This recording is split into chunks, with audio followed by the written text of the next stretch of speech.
Join four-time Stanley Cup champion and legendary badass Darren McCarty and the golden voice of Neil Rule. Monday through Friday, 11 a.m. to 1 p.m. as they give their takes on all things Detroit sports. The number one midday show in Detroit is on. Welcome to Big D Energy. Yo, what's going on? Welcome back. Thursday edition. Big D Energy. Give me one, Spenny. Attaboy. What's going on? D-Mac here. Sean Baligian in for Neil Roy. We're just going to say it's the rotating three crew.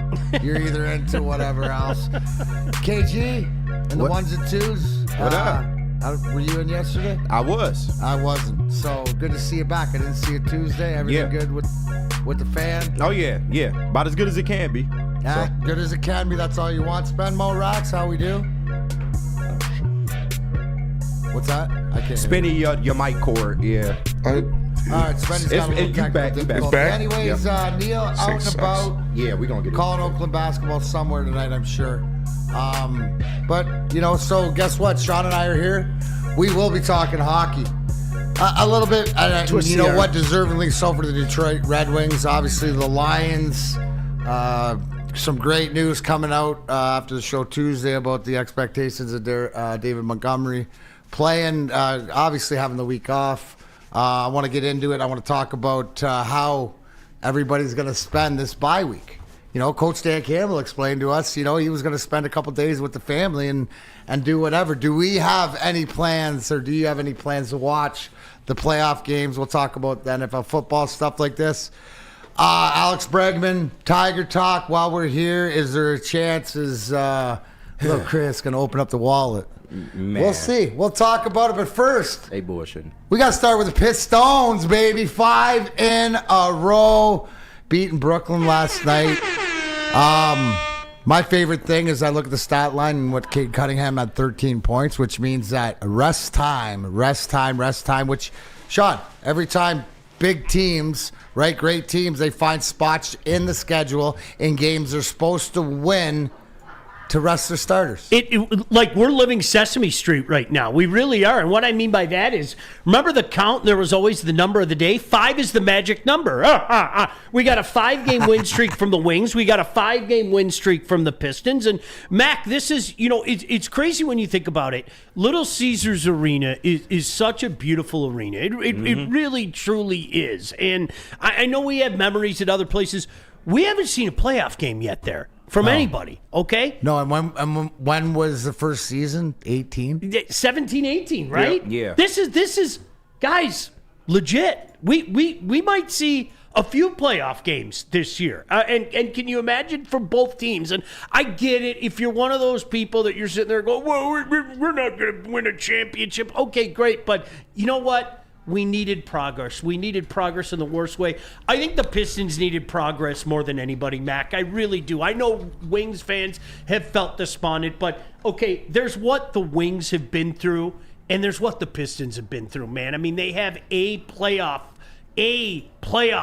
series win in what, 18 years, 17 years now? Let me do the math. It'll be 17 years in May. They haven't had a playoff win. So this is a situation right now. All you have to do is apply the eye test. Really, apply the eye test. I've heard it before. I've seen it before. Well, have you seen this? This is a good bunch right now, Mac, and I don't hesitate to say that. Well, it's funny because, the Lions have put themselves, and I remember back a few years ago where it was win that playoff game, right? We got to win that playoff game, haven't won in 30 years, stuff like this. You look at what the Tigers, to make the playoffs, like, to me, I think the expectations, like you said, out of the Pistons of the progress, I don't even think the progress was to compete for a wild card. Right? What do we have him, Spenny? Like 35 wins? We had him improved, yep. Right? But coming off of 14 wins, what are your expectations? So I think glowingly, and we'll talk about this even more so, because what is the common denominator, at LCA between these two teams that are fighting? And as a Detroit sports fan, like, all I've ever said that I want is show me the compete level. Mm-hmm. And with the Pistons spending last night, I want to talk about them a little bit more. but it's more to the expectations of when they take the floor. What I love, my expectation is compete and more on the defensive side of the ball. And I think Kool-Aid didn't he hit me with a stat about keeping teams under 100 points? Yeah. Like, to me, that's the progress. When I looked up in the fourth quarter with 5 minutes and 30 seconds left, and it was 100-75, I mean, there is some pride in that, and I know that some basketball pundits will say, yeah, but D-Mac, you're supposed to go into Brooklyn and win and stuff like that. You know what? There's no supposed to's when you're coming off 14-win season. So to be able to take care of business in a lot of ways, Spenny. But was there anything else to take out of what these Pistons are doing right now in a 5-game streak as they try to extend it tonight against, some of the greatest basketball players that we've seen, in the past decade. Yeah, and I mean, I think you said it. You made a good point in the pre-show talking about they were able to rest Cade and rest some of their important players coming into the back-to-back. Because last night against Brooklyn sucks. They're a terrible team. You're supposed to beat them. So they went out there. They did. They got up to a big lead, and they were able to let Cade Cunningham coast. Able to let some of those guys coast, so they can come into the second half of the back-to-back and be more refreshed. And I think that is a big part of it. I also. Since Jaden Ivey has gone down, Tobias Harris has stepped up. Yep. Like Tobias Harris was playing very bad in the beginning of the year. Since Jaden Ivey's gone down, he stepped up. He played great defensively last night. You saw Fontecchio get out there, have his first good game in a while, knocking some shots down, dunking on people. And then even Bobby Klitman, the rookie, got some minutes. And so that 4 position, which has kind of been the Achilles heel for the Pistons so far this year, you're starting to get more production from that. And that's important. With Ivy being out, you need a guy like Tobias to step up and be that secondary scorer. You know what's unfair, though? And I'm going to call myself out here because we had this conversation last month. The Pistons had this nice win against Miami, if you remember, before Christmas, okay?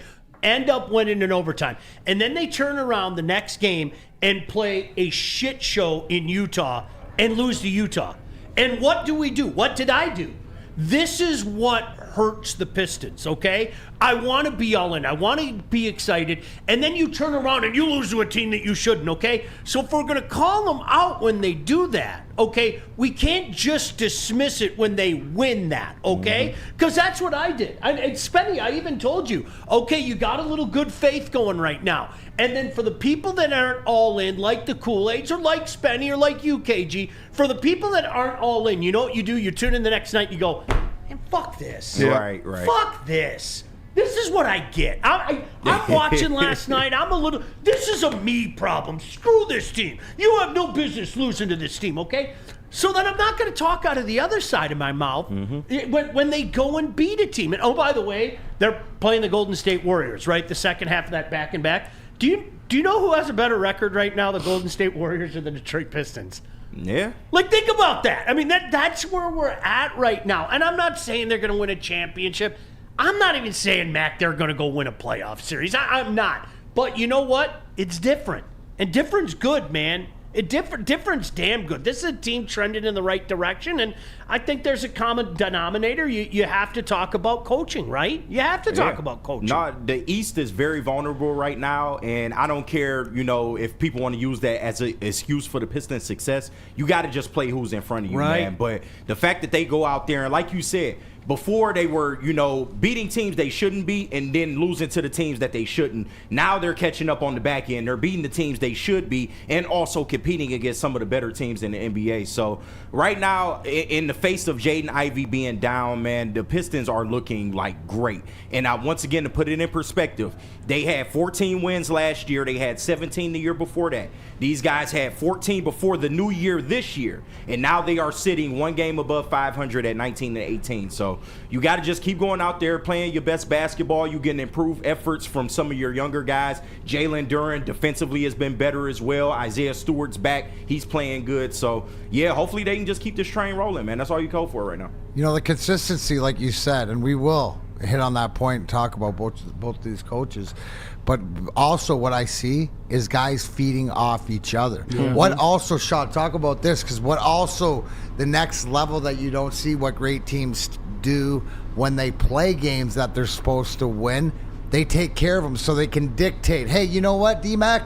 get out there on the power play today, kid. You know what I mean? Thanks to that, you've got this game in hand. Or you know what? We're going to rest a couple minutes for the next night, but you get guys other opportunity. Spencer mentioned, who was the young kid again? Bobby Klitman. Right? Where you've been, well, but that's what you're doing because you're given the opportunity. Also, too, you mentioned how this team has reacted and be together because they had to pull the weight and pull the string, so to speak, even harder because they lost one of their best players. Yep. So to me, that's developing that culture and getting behind it. But you dictate in these games, especially on the front end of a back-to-back, of how you use your squad, how you play your lines. If you go back to it and look in history, third, fourth lines in hockey, bench players and stuff like this is when we go get ours. That is such a great point, Mac. There is something to be said.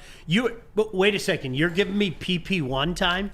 You're giving me power play one time? And how does that, right? So think about that. You are rewarded as a role player right? So you know that if you play your role when these opportunities come up, right? Coach don't oversee you. He rewards you and says that. Next thing you know, you're standing in the slot getting fed one-timers by Igor Larionov.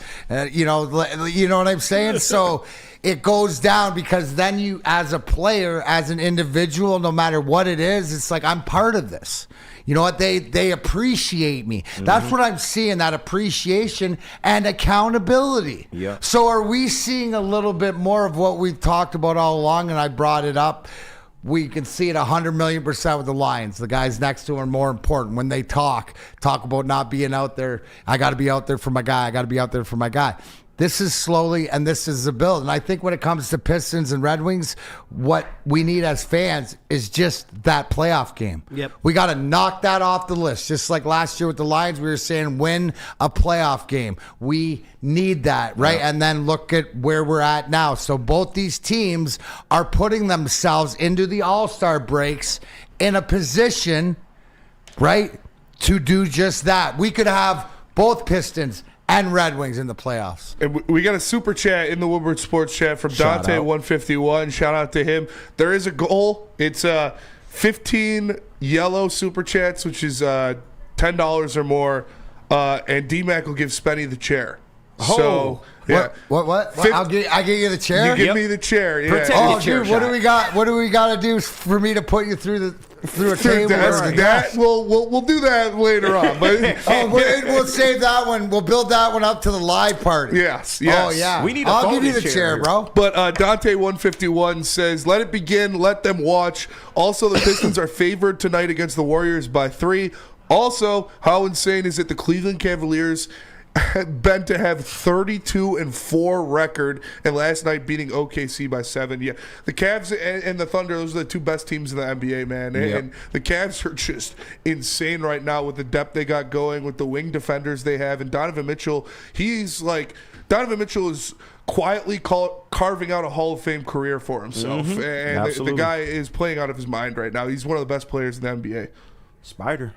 Isn't that funny? Just hear you talking about that with Cleveland, and I think it goes to show you again. Look, there are some accursed franchises. There really are. We were talking about the Buffalo Sabres before the show started. There's something in the water. Like there's something. It doesn't make sense. I mean, with all the talent that they brought in. But you look at Cleveland, doesn't it seem like they've been on this ride forever? Yep. Okay, and they haven't hit on everything, and it's taken a long time. But all of a sudden, the D word, you could throw the D word out there, depth. That depth. And how did they get that depth? They made this move, they had this pick, they had this pick. And eventually, again, this goes back to, Mac, I've said this 10,000 times. I'm going to continue to say it. I refuse to believe those people that told me my entire lifetime, starting with my grandfather, the Detroit Lions will never win anything. I cannot, my brain does not work that way. I watched the Detroit Red Wings go from darkness with Harkness and the Dead Things to becoming the model franchise. I watched the New Jersey Devils go from a Mickey Mouse organization, trademark Wayne Gretzky, to the class of the East. I watched the nothing Golden State Warriors. I keep saying this over and over. Mm-hmm. So I refuse to believe. You get the right people in place. It is amazing what can happen. And That's what we're living right now with the Pistons. Is it at the level of all those other teams? Absolutely not. It's not there yet. But this is a massive step, step from what was a disaster last year. And that's a great segue, Sean, because coming up next, we're going to be talking about getting the right people in the right positions, like Todd McClellan and JB Bickerstaff. Toddfather. The Toddfather. Does Bickerstaff have a nickname? Flick the Bick? No, that's too. Flick the Bick. That's a pretty good one. That could be a heavy. I threw that out for heavyweights to pick up there. Yeah, man. I like it. The Toddfather flicking the Bick down at LCA. We'll talk about it when we come back. But if you want to bet Caesars. Bet it up, Buttercup. Bet at Caesars. I cashed last night. Malik Beasley 4 or more threes. Nice. Never a doubt. So make sure you extend tap that man, please. Extend that man, please. Malik Beasley. The shimmy, we love him. Make sure you tap in to Caesars Sportsbook, the official sportsbook of Woodward Sports. Your first bet up to $1,000 could be risk-free if you use code word Woodward1000 and scan the QR code right there. If it doesn't hit, you'll get it back in bonus bets. Woodward Sports and Caesars Sportsbook. It's a match made in heaven. Oh. Walk into any Lady Jane's Haircuts for Men today. Open 7 days a week. Sit back, relax, and enjoy precision haircut, scalp massage, hot leather neck shave, and hot towel treatment from one of our talented stylists. Step up your game this season and take advantage of our $20 haircut special. Scan the QR code and get your coupon today. Lady Jane's Haircuts for Men, the ultimate haircut experience. Open 7 days a week. Walk-ins always welcome. Lady Jane's Haircuts for Men. It's wicked awesome. Back-to-back NFC North Division champions. The Detroit Lions are playoff bound and ready to eat the kneecaps of anyone standing in our way. Follow Woodward Sports as we cover the best season in Detroit Lions history. Go Lions! Talk about pressure, we live in pressure. That's where we freaking thrive. You did it again. From Detroit's #1 sports network, Woodward Sports.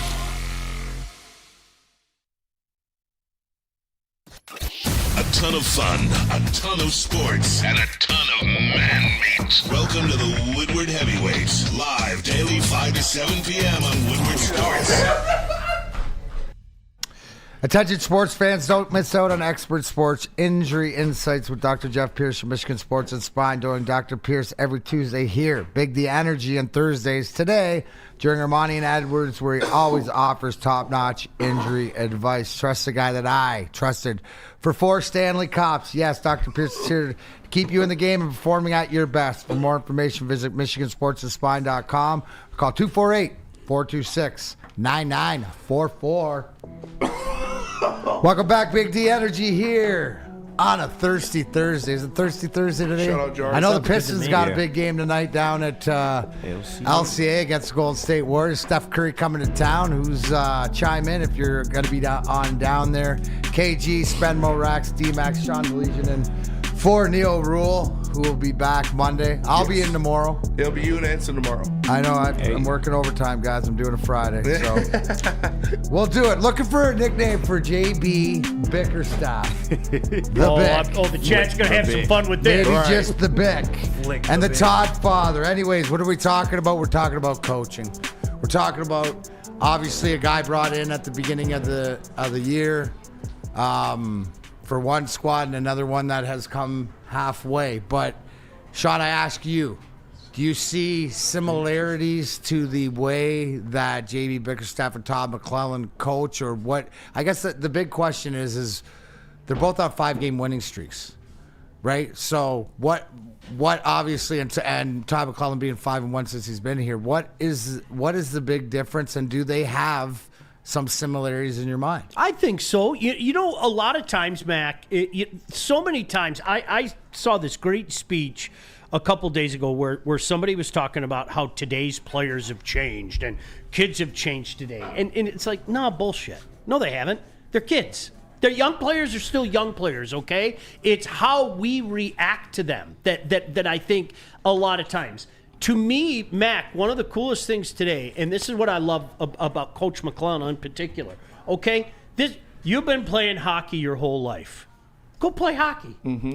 No excuses. Be accountable for what you do. No excuses. No hanging the head. Go do what you do. There's a reason that you're at this level, and go do it. And if you can't do that, then we'll find somebody else that can do it. And that's the kind of stuff. It starts with accountability. Because, Mac, you played for a guy that, what was the famous quote about Scotty Bowman? I heard both Ken Dryden and Steve Schutt say it. Dude, for 364 days a year, we were united as a team in our hatred for Scotty Bowman.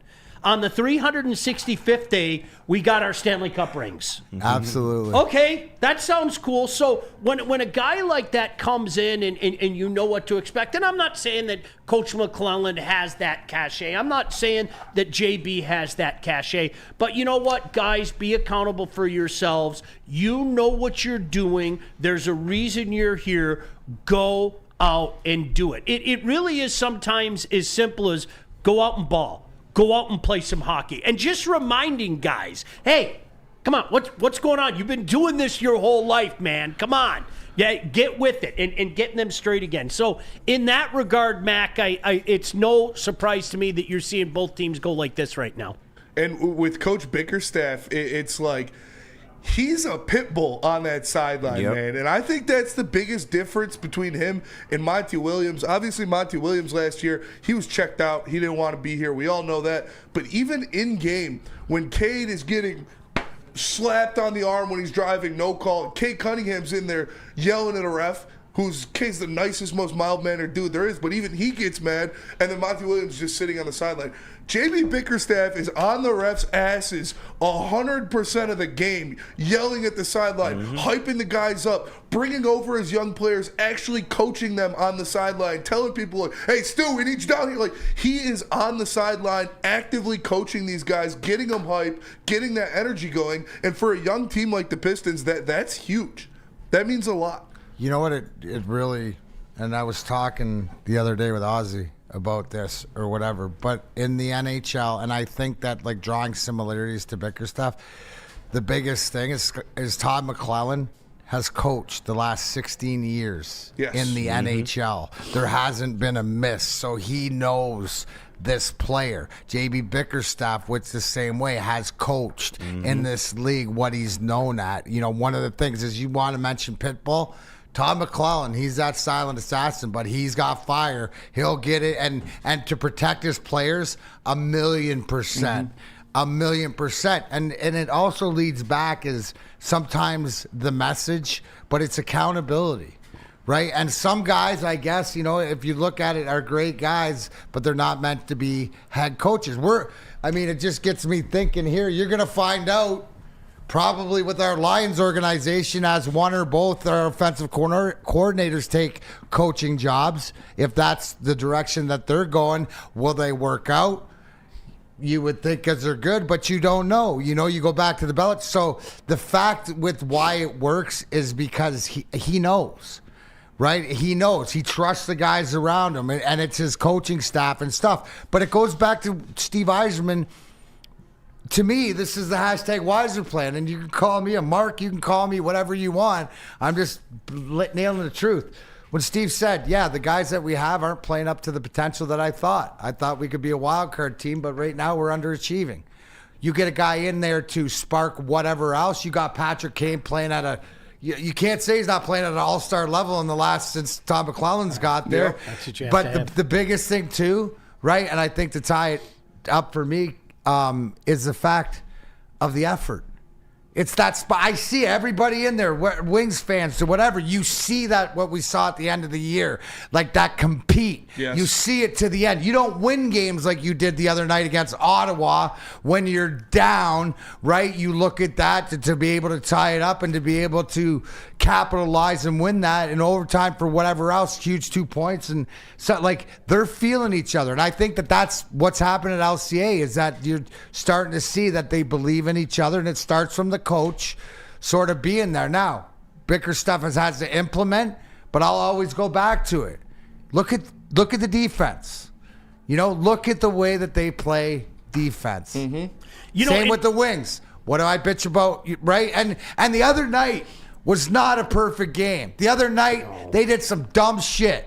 But you know what they didn't? They did to the end. They competed, right? And that PK has gotten better, has been an asset that it needs to be for this team to get to that wild card spot. They have to lead. They have to be top 5 power play, but they also have to get better PK, and the effort's been there. I see more block shots and more, stuff, doing what you need to win. So to me, that's what they both have brought. It's not just a word, it's engagement. I mean, it's not a word. I don't throw that out there lightly. And I think a lot of times what you're dealing with a lot of these Pistons and with a lot of these Red Wings is when something happens, oh no, here we go again. And whether we want to believe it or not, the Detroit Red Wings in December were the poster child for here we go again. You watched it. That game in Montreal in particular was gross. I remember I told you, Spenny, that Monday, I said, okay, this is the end. Yeah. They got one more game. What was it, the Blues game after that? Which was even worse. Yeah, but that was it. You know what? That if Montreal stabbed him on Friday night, bled him out on Saturday night, then St. Louis finished him off, tarring and feathering them. And the same thing can be said for the Pistons. How many here we go again moments? And they've been able to flip the script. Mac, I love what you said about there are just some guys that weren't. We were talking about the Jimmy Johnson tree the other day, okay? When Dallas started the ascension, and oh my gosh, everybody wanted Norv Turner. Everybody wanted Dave Wannstedt. Butch Davis became a hot commodity, and he had a little bit of success. Some guys are just, you know who's a wonderful guy, Mac? And don't throw a punch at me for saying this. Dave Lewis. Dave Lewis is one of just a wonderful human being. You know what? It wasn't going to work with him as a head coach. It wasn't. And I had a particular player from that team, not named Darren McCarty, by the way. Sorry, I can't tell you. Say to me, you know what part of Louis' problem was? He was too nice. He was the buffer for Scotty Bowman. And all those years. It just wasn't going to work here because of that. So some guys just weren't meant to be coaches. And Coach Lalonde, what a nice guy, okay? Really. I'm not just saying that. A really nice guy. Yeah. It didn't work. Didn't work. And that's like, you guys talk about having people ready and having the fight and players.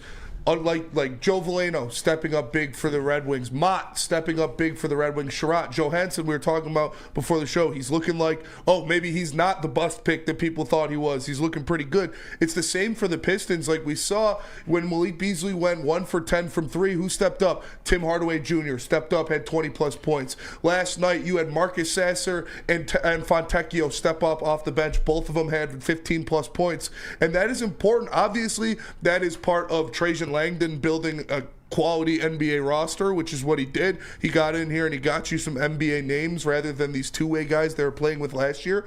But it's also JB Bickerstaff having everybody on his team ready to go.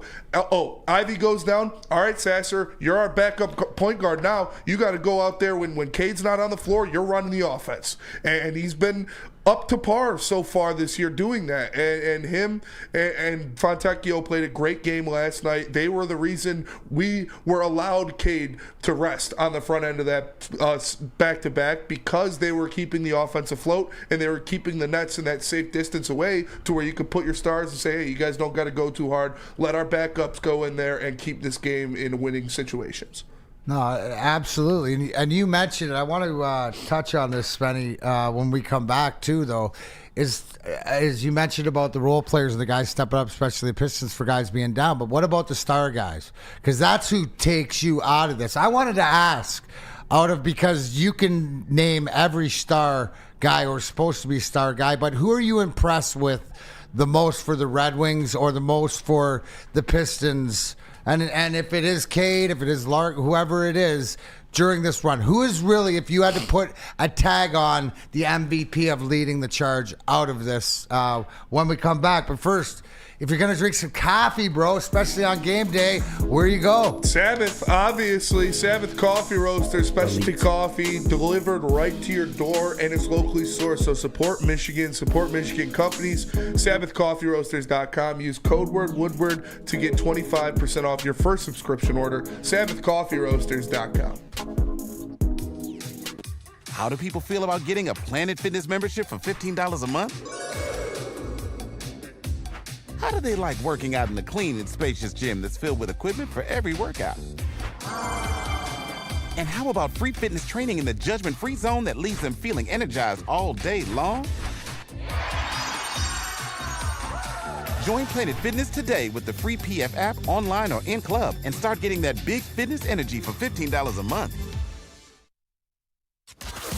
Can't get enough Lions coverage? Make sure you catch all Woodward sports shows every game day. Wake up with Woodward and Maine, giving you the latest insight into the Lions locker room and press conferences. Then join the Lions pregame show, highlighting key matchups, injuries, and what to watch for during the game. Follow all the ups and downs of the live game action with our Woodward Watch Party live on YouTube and woodwardsports.com. After the game, check out the instant fan and host reactions with the Lions postgame show. Every game, it's wall-to-wall, kneecap-biting, high-fiving, chest-pumping Lions coverage. Hell yeah! Only at Detroit's #1 sports network, Woodward Sports.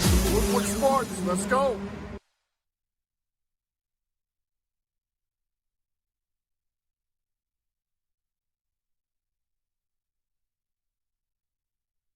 Merch, sorry, I had to throw in the new graphic. Had to throw in the new graphic there on the fly. No, you good. Get your new designs at merch at shop.woodwardsports.com. They got a bunch of new Lions designs. You see the 2024 NFC North champions. Make sure you tap in that belt to ass shirt. You got the grit shirt. A lot of new cool designs on the Woodward Sports shop. So shop.woodwardsports.com. The kneecap speech. Kneecap speech. And we also had a super chat before we went to break from Byrne. He said, I know this will be a tough pill to swallow, but we might not go 15-2 when AG and or Ben leave. I hope we are just prepared for that. Yep, I could see that happening next year. Lions don't go 15-2. Oh, it was a fluke. Right. They didn't win 15 games. Big the energy here, Woodward Sports Network, D-Mac, Sean Baligian, KG, Spenmo, Rex right there. But doesn't this lead you back to, isn't this rich people problems? Yeah, it is rich people problems. Damn it, we went 11-6 and won the division for the third straight year. What's going on? No, but I mean the fact and I mean, we could hijack the segment to talk about this, but I mean, is everybody worried about next year already, or are they worried? All right, let's have this conversation. Next year ain't promised. What happens if Aaron Glenn and Ben Johnson are gone? Is that the end of the world? Is that what we're saying? Calvin Shepard and Terrell Williams step up, right? And Tanner Strand for the offense. I know Ben Johnson. I think Ben Johnson's going to stay personally. I think Aaron Glenn's gone 100%, but I think Ben Johnson will stay. But Tanner Strand is ready to go as the Lions offensive coordinator. Do you remember who the first offensive coordinator for Dan Campbell was? Yeah. Anthony Lynn. Anthony Lynn. And he had to get rid of him and promote Ben Johnson up. It goes back. What do I always say? I go back to, I got to learn one Dan Campbell quote. I got to learn that all my starters will go out or whatever. No, I got to, and also too, I'm gonna breed coaches from the inside. So whoever's working. Who is Ben Johnson's assistant? Who's that next guy in line? Also, you remember you have the players that once you, you guys play video games or whatever. Once you know the pathway to get the treasure, you'll never forget it. Right? They know the plays. It's when to implement them. When I get play calling, and it's not that easy to just plug and play.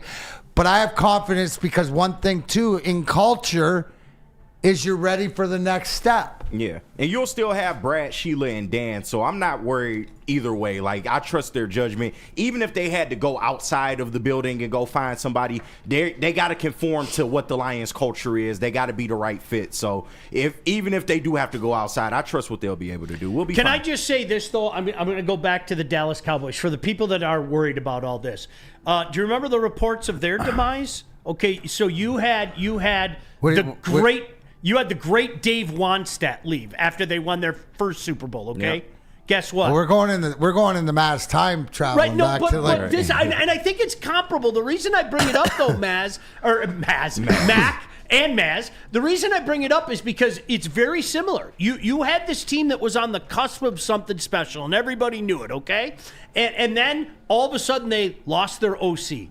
They lost their DC. They lost other pieces. So this is how that worked out for them, okay? And this is what talent and having that good top man can do.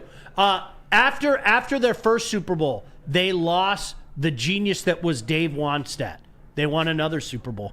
Mm-hmm. After they won that Super Bowl, they lost the genius that was Norv Turner. Troy Aikman's personal blankie. You know what they did? They won another Super Bowl. So the pieces are in place, and you have a strong head man. Now, their strong head man obviously left in Jimmy Johnson, but the pieces are in place. And that's not to dismiss what Aaron Glenn and Ben Johnson have done. Far from it. But it goes back to what you were saying, Mac. Okay, who's the underling? Who's the guy that was underneath Anthony Lynn? I mean, seriously, who out there went, man, I love this Ben Johnson guy. Right. Oh, this Ben Johnson guy. Oh, he's going to change the way this franchise is.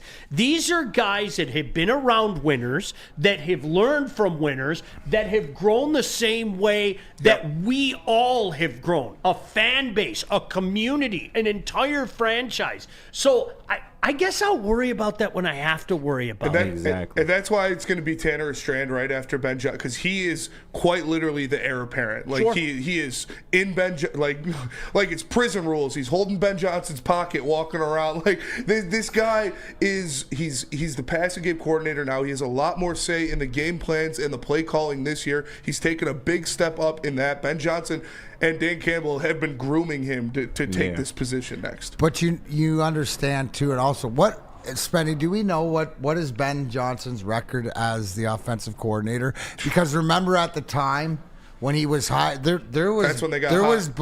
There was blasphemy. Who's this young guy? What's this? Because look at the record at the time. He was a holdover from the Patricia era that never really got a shot with Matty P and the boys. But see, and this goes back where we always talk about Brad Holmes and Dan talent evaluation or whatever like this. You know, check mark the fact that the first is had to get in the door with Ben Johnson's got that dog in him. Yes. Mm-hmm. So I mean, I think this time to what they've created is that it's almost like next man up. Now, I believe if we were going to do a poll, Spenny, on if both are gone, if one's gone, who's gone, I say one of them's gone, and it'd be Aaron Glenn more than the other thing. I think Ben Johnson becomes the highest paid offensive coordinator, which isn't a problem. But again, if that's not the case, I'm not worried about it. You think both are gone or one's gone, or do you have any inkling on that? AG's gone, AG's right? Gone. You get that feeling. Yeah, you get that feeling. I can't. I don't know. The more I hear people talk, and Spenny, I don't know if you're kind of going back to the same things that I heard, in particular what Jared Goff had to say about Ben Johnson. Maybe we get another year, maybe, and then the reason why I brought up the Cowboy analogy is that's exactly what happened. Mm-hmm. They lost Dave Wannstedt. The year after, they lost Norv Turner, and they were still okay. They still managed, even after losing both of those guys, they still managed to win another Super Bowl and get that close to actually winning 4 in a row. So I'm not worried about it. But, Mac, to your point, Ben Johnson took over as the OC in 2022. I mean, think about that. Is it any coincidence that the rise, the 9-8, and then 2023 and 2024 was on his watch? And if this guy wants a job, he can take it. I hope there's some validity to it, that he could stick around for one more kick at the can. But my goodness gracious, if he wants a job, he could take it right now. But think about this, where we're at, right? Because we're having a rational conversation, and I don't see the chat going nuts about, this or that. I see that, it could be Scotty Montgomery or this or that, or if Brunel leaves and JT Barrett, there's options. Yep. Look at where we're at Sean, is this not like when you talk about legit respected organizations, they have plans in place? Yep.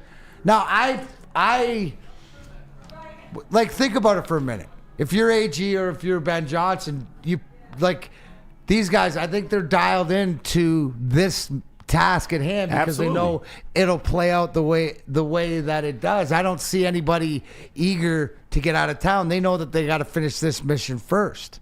And that starts with Chris Spielman. And honestly, as we have these conversations, just one man's opinion, I don't think Chris Spielman gets the love and the respect and the flowers that he deserves, because this is a guy, I think he knew the type of people he wanted around. And this is a guy that said, hey, when we win a Super Bowl, I'm out. Like, I'm out. I don't need to stick around. I don't need to do this for the next 15 years. He told me with his own mouth. He said, when we, not if, when we accomplish the goal, I'm done. We did what I wanted to do. We got the pieces in place. And I think, when we talk about culture, yes, you obviously have to talk about Holmes. You obviously have to talk about Campbell. I think there's that steadying presence of a guy like Chris Spielman, who, unlike the other two, while Dan Campbell was here for a little while, Chris Spielman's been around this franchise. Yeah, a long Chris time. Spielman knows what ails this franchise, okay? Chris Spielman knows more than anybody that there's a whole generation of people like Mac and I that sat there going, well, holy shit, we're going to win multiple Super Bowls in the early 90s. And then we came away with nothing. Well, he lived that, and Herman Moore lived that. And there's something to be said for guys like that. So, Mac, to your point, you get a guy like that, he knows what real passion is. He knows what real work ethic is. And the Lions have been, bearing the fruits of that for a good couple years now. It's been fantastic. And Owen Mullen in the Woodward Sports Chat with the Super Chat, he says, I'd say if we don't win the Super Bowl, Ben Johnson definitely stays. If we win, I'd say there's a good chance he leaves. But what about Rex Ryan for DC? I think Rex Ryan's looking to be a head coach, and that's it. I don't think he'd come back. I see a Rex Ryan. I see a Robert Saleh. Yeah. But here's the one thing also what we haven't thought about. Right? There might be somebody out there that Dan is like already, you know how it works in hockey or whatever, guys aren't available, but that's your type of guy. There may be a guy he already knows. Look what he did last year. Yep. Was it Terrell Williams? Yep. Right? Could be one of the biggest, not talked about coaching moves, right? And we not agree? And you know how it is too, Sean, in the fraternity. When you know what these dudes are about. You're bringing in old players and stuff like this. So, again, the litmus test is passed, and it'll be interesting to see that. And another super chat in the Woodward Sports Chat from Rando Smalls. He says, biggest worry is Ben Johnson takes Hank Fraley and AG takes Calvin Shepard. That's probably exactly what would happen. But there it is. Right there as far as what is the fall down repercussions, because you're probably going to lose a couple guys. What do we mean by that? Well, you just saw the transition of coaching and assistants when Derek Lalonde left. Well, his right hand, Bob Bugner, was out too. Todd McClellan comes in. Who's he bring in? Trent Yanni, who's his right man. You always need, and Todd explained it real well, you need that guy that speaks your language. Right? And a guy that you can look at, Sean, and call you out. Pete DeBoer and Steve Spott. Yeah. They've been together for forever. No, really, that's everybody has right. one. Yep. Yeah, that's and you know what? I don't. Rex Ryan's funny because he's telling anybody to listen. I'm sure you guys all heard the comments by now. He didn't say he thinks he's going to be the next New York Jets coach. He knows he's going to be the next New York Jets coach. Right? They had their most success with him. Yeah, they're going to bring him back, and how he got some of the success he got out of some of those teams was unbelievable. But and he belongs there. The flip side to that, Mac, is okay. While we're going, well, what if we were? Who wouldn't want to come to the Detroit Lions Thank you. now? That's what I've been saying. We are a destination city now. I'm People serious. need to realize that. Who wouldn't want to come? It was like the Red Wings. There was a time when you were a free agent, you had to have your name attached to the Red Wings. It really was a destination. Yeah. And I've said it before, this is what happens to good teams. Your coordinators get poached. People in the chat, scabs in the chat saying, Hank Fraley got an OC interview with Seattle. That's going to happen. And I said it the other day, I said it a couple weeks ago, I would not be surprised to see in 10 years or even 5 years, a picture of the Detroit Lions sideline like that Washington sideline, how when it was McVay and Shanahan and LaFleur and all of those guys on the same team as coordinators, it's going to be like that with the Lions with these guys they got in there. I remember seeing a random dude, I don't even know who, scrawny little white dude with glasses holding the play sheet. I was like, he's going to be an offense coordinator in a couple of years. I don't even know his name, but he's going to be an OC somewhere. Like Deshae Townsend is going to be a defensive coordinator somewhere. Calvin Shepard will be a defensive coordinator somewhere. Like these guys, we got the goods right now. Like on and off the field. And then here's the one thing, Sean, and this is if you look back to all different organizations, to what it is are you ready? Because great teams, what do? Like the Cowboys did. They lose their guys, they still win. Because you've got the culture and the players and the way that it is next guy up. When you come in, and I know this, there's a Red Wing culture you had to stand up to. Now there's a real Lions culture that whether you're a coach, player, doesn't matter, you will step up to. I watched it in real time. I mean, for the hockey fans out there, his teams, man, it was over in 99, and then it was really over in 2000. And, oh, my gosh, we have to tear it all down in 2001 when they lost in the first round to the Kings. How can that happen? And then the summer of 2001 happened, right? I mean that's what good for. Well, we like a lot of what we have, and now we're going to add this, and we're going to add that, and we're going to add this, and we're going to add that. That's what good franchises do. Absolutely. You know what also good franchises do? Well, they're like Lady Jane's, and you, too, could go to a Lady Jane's where they take the chore out of getting a haircut. Their talented stylist will deliver an industry-leading haircut, relaxing scalp massage, hot lather neck shave, and a hot towel treatment. Open 7 days a week. Walk in anytime. Lady Jane's Haircuts for Men. It's wicked awesome. Stop searching for a vehicle and start finding one. Les Stanford Chevrolet Cadillac makes it easy. We harness the power of multiple dealerships and own the biggest selection of GM brands in the area to get you the car you need. With the Les Stanford Group, you'll have access to 4 different dealerships, providing you with more makes, more models, and more choices. We're connected to more than 1,000 vehicles, and with so many high-quality CPO vehicles available, you'll find new car quality at pre-owned prices. You can start and end your search at lesstanford.com today. No one gives away more cash and prizes than Woodward Sports. You don't believe us? Here's our latest $10,000 winner. You know, you guys posted, hey, if you guess all this stuff right, we'll give it's $10,000. I'm like, okay, well, why the hell not? And the winning doesn't stop there. How about our Outkick Your Coverage winner? I think you won. David Tully, everybody. David Tully. This guy's got a hot girl. Bigger prizes, bigger giveaways, cash, merch, tickets, and more. All from the biggest sports network in Detroit. No one does it bigger and better than Woodward Sports. Make sure you're following, liking, subscribing on Instagram, Facebook, X, and YouTube for your chances to share in the winning. From Detroit's #1 sports network, Woodward Sports. Second best bar in Detroit should be your first choice before a game, a concert. You're going to the casino. You want to pregame the casino because you don't want to pay for the drinks in there. Get them at second best, man. It's 42 Watson Street. It's a couple blocks away from everything you need downtown. So make sure you go check it out. I'm going to stop in there Saturday before I go to the Pistons game with my dad. I'm going to grab that patty melt. Make sure you check it out. Second best Detroit. It's the best bar you can go to before a game. Hey, Big D Energy, D-Max, Sean Baligian, KG, Spenmo Racks. What do you got? A super chat in the Woodward Sports chat from Adam the Red. He said, I always assumed Shepard would take over after AG left. There's been rumblings of Hank Fraley leaving since last year. I remember pay was a factor.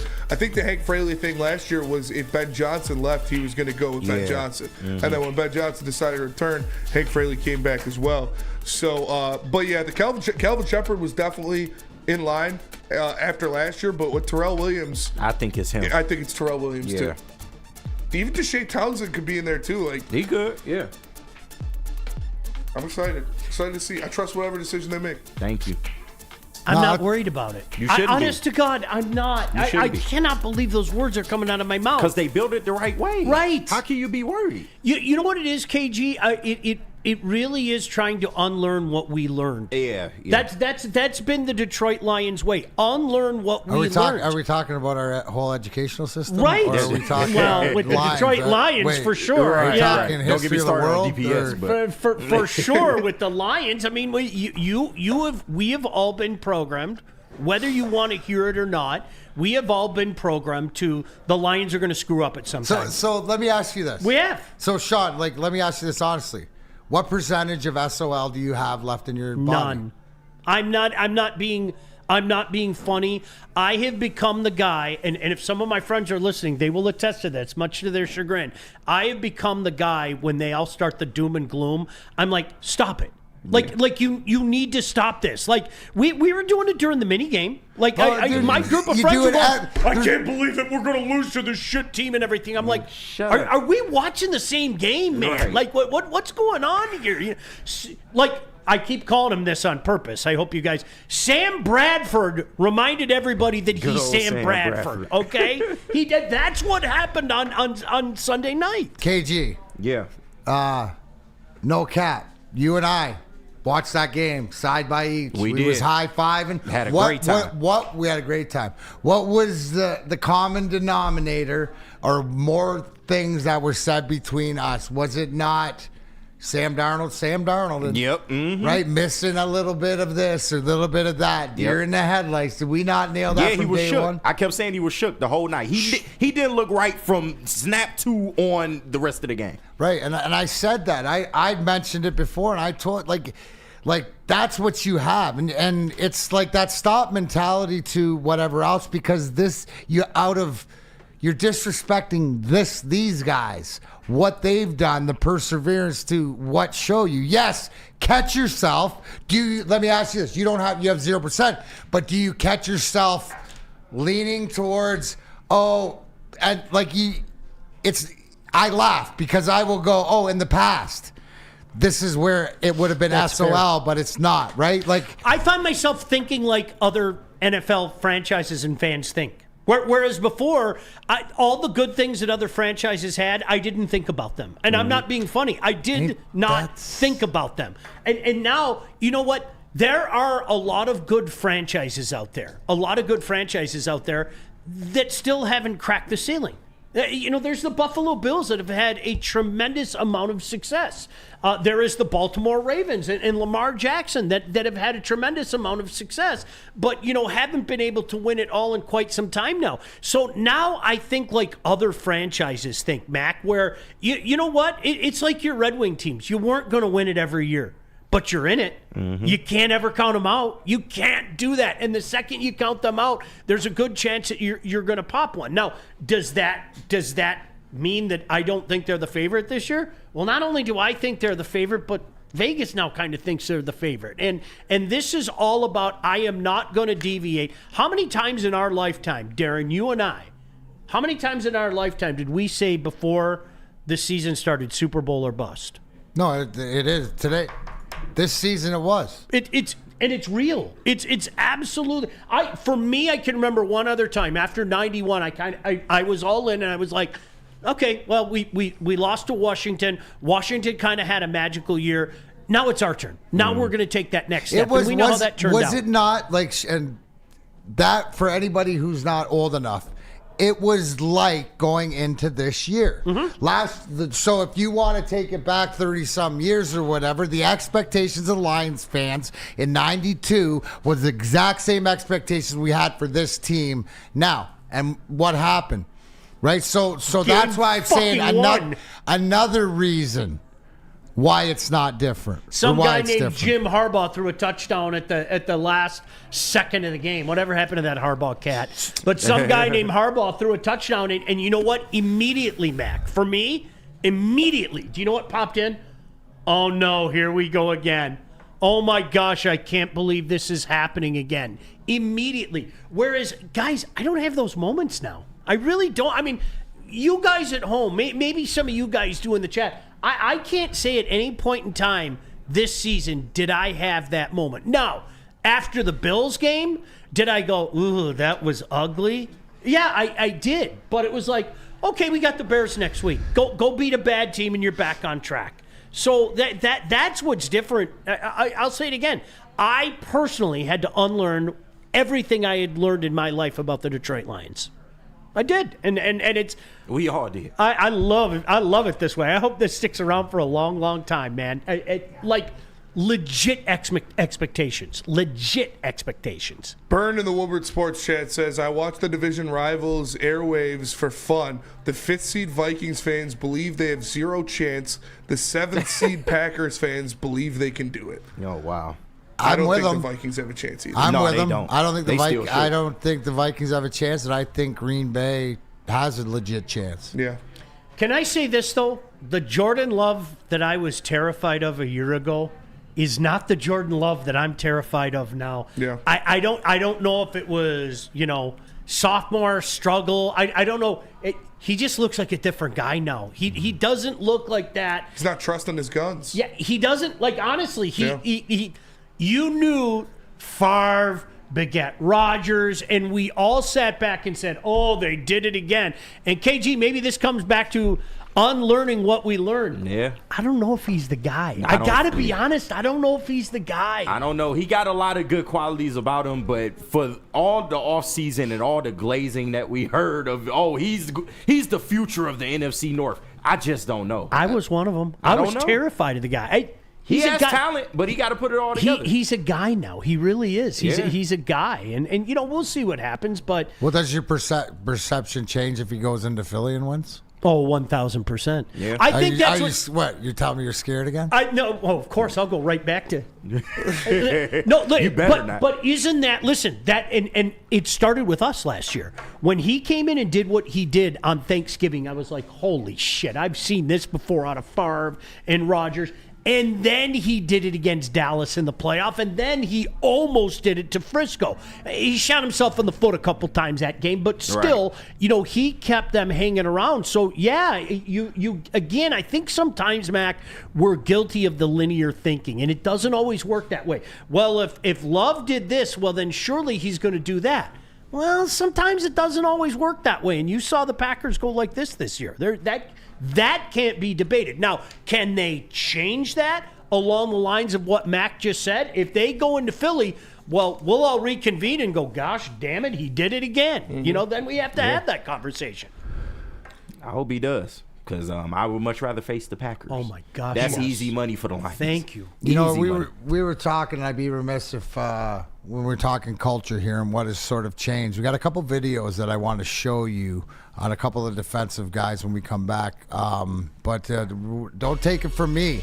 Why don't you take it right from out of the room? But Spenny, where you headed between shows, bud? I'm going after the show. After all the shows today, I got some work to get through, but I'll be at Planet Fitness. Planet Fitness is the home of the judgment-free zone, where anyone, and we mean anyone, can get a judgment-free atmosphere, a workout. You got a friendly, knowledgeable staff that'll help you with anything you need. You can get all of that for just $15 a month. It comes with free fitness training as well, or you can upgrade to the Black Card and get you some amenities like hydro massage, total body enhancement, and access to over 2,500 locations worldwide. Planet Fitness, join in club or online, planetfitness.com. Planet Fitness, where fitness is essential. Feldman Chevrolet, Michigan's #1 Chevy dealer, is kicking off the game with the best prices on all cars, trucks, and SUVs, like this 2024 Silverado for just $296 a month, or this 2025 Equinox for as low as $371 a month. Our locations in Novi, Highland, New Hudson, Livonia, and Lansing means we have the perfect Chevy right in your backyard. Get the home team advantage every day at Feldman Chevrolet, Michigan's #1 Chevy dealer. Love Woodward Sports? Love wearing clothes? Then you should be wearing Woodward Sports clothes. Check out our full line of merch at woodwardsports.com. Just click on shop. We have all your favorite designs, like Dan Campbell kneecaps, Woodward golf, and of course, our own logoed out merchandise. Men, women, infants, kids all love Woodward Sports. Impress your friends. Impress your boss. Impress your dog. Buy Woodward Sports merch today.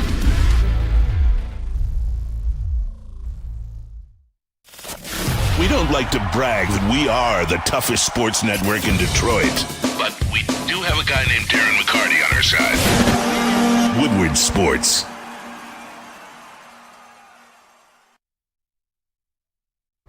1800 Tequila is the official tequila of the live watch party and post-game show here at Woodward Sports. They are also a proud partner of the Detroit Lions. You see, they got the cool Lions-themed bottle right there. You can get them at any store near you. 1800 Tequila, the smoothest tasted tequila, and please drink responsibly. You know what? When you and I spoke in the offseason and you signed with the Lions, it was obvious you were pumped. You were pumped to be joining that franchise. Has it been everything you thought it would be, or maybe even better? Man, it's been even better. I guess it's everything I could ask for, from the coaching staff to the facility to just the support staff and everybody around. I think that's really the coolest part about the place, is that everybody's got one track mind to go win, and it seems important to them, and nobody's faking it. Everybody's out there working every day. I mean, is that not like that everywhere you play? Like, you would just assume that it is, but it's not, is it? Yeah, I think you would just assume that it is. I think everybody doesn't work in as cohesive of a unit. You know, I think this is just all one unit moving together, top to bottom, and you know what they care about upstairs is what we care about, and you know it's all in the direction of winning. I wouldn't say that it's not the direction of winning everywhere. I think everybody just does it different, you know, and so it's not necessarily as connected always as it is here. And real quick, before we get into DJ Reader's comments there, I got a couple super chats to clean up in the Woodward Sports. Appreciate you guys donating to get your comments read here on the air. Dante151 says, oh yeah, Spenny, whatever happened to that bet from that one Packers fan on JMO and Watson? Was it for who would have more receiving yards and touchdowns? It was total yards. Easy made a bet with Pete Bukowski, the beat writer for the Athletic for the Packers, and it is obviously it was JMO won. It was total yards between JMO and Christian Watson. So Bukowski is going to buy Easy's son Bryson Brian Branch jersey. Nice. And then Jason Kenyon in the Woodward Sports chat says, need to shout out the Hessbrook family and the hashtag B4 Foundation. They've been huge advocates of mental health in Michigan sports and beyond. Shout out. So shout out to them. For sure. Who was who's the person, because it's important, that had lost the bet but is owing up to Pete Bukowski. Pete Bukowski? Yes. Shout out to you, Good Pete, for Pete. being an honorable guy. We may not like your team, but you are aces in my book. And D-Mac, do you want to shout out the Hessbrook family and the B4 Foundation? Because I'm sure it means more. Oh, yeah. What is it? The B4 Foundation and the Hessbrook. Thank you for watching Big D Energy. Obviously, Woodward Sports, about the people, about you guys. It's all about the community, and that's why we do all this together. We talk about this. We get upset. You know, Neil gives us tone. Sean gives us barbecue. But we're all in this together, and you know, appreciate that. I love the fact, right? Because that's the way, you know, if you're going to make a bet, if you're going to put your mouth out there, own up to it. Own it. Own it. You can be, it's okay. Who said you can't be wrong? Yep. Didn't it say, like, I mean, I'm not going to quote scripture and stuff like that, but you're all a bunch of sinners, bro. So just freaking admit it. Can I, before we get into to some of the comments that DJ Reader had, can I legitimately, though, talk about what you just said? The ownership is so important. And when we talk about hate, I have said forever, I hate the Bears more than anybody in the division. The Bears tortured me when I was a kid. And you know what it is? I openly admit it. It's out of pure jealousy. The Bears were what I wanted to be, so I hate the Bears. The younger generation, they all hate the Packers. I hate the Packers. Yeah. Let me tell you something. You know who has skyrocketed up the ranks? The Vikings. The Vikings. Yeah. You know why? You people were deplorable. And yes, I use the word deplorable. Not all of you. You people were deplorable. And you know what? None of you have come back to take your medicine. Yep. Not a one of you. And Mac, I would have so much more respect along the lines of what you just said. If you did what that beat writer back did, come back, give the tip of the cap. You don't have to say a lot. Just come back, and we can all move on with our day. And I'll tell you, good luck. But some of you berated me, and openly, for shit that Neil said. Yeah. You're guilty by association. Oh, okay, that makes sense. You can bring that to me. And so what I said at that point in time, make sure you come back. Nobody came back to take your medicine. If you're going to talk that shit, you got to take your medicine, man. And you didn't take your medicine, so guess what? You skyrocketed, and I wish nothing but famine and pestilence for you and your franchise. Hey, you know what went right to my brain? Because you're talking about, think about it.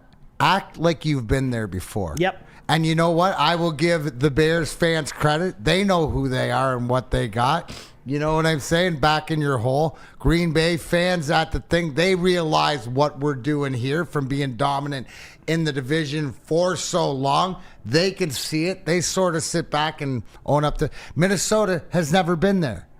And they don't know how to act. And the first thing is accountability. Yep. So don't worry, Sean. This show's petty enough to keep receipts, so we'll see you next season. And I'm petty enough to wish famine and pestilence on you.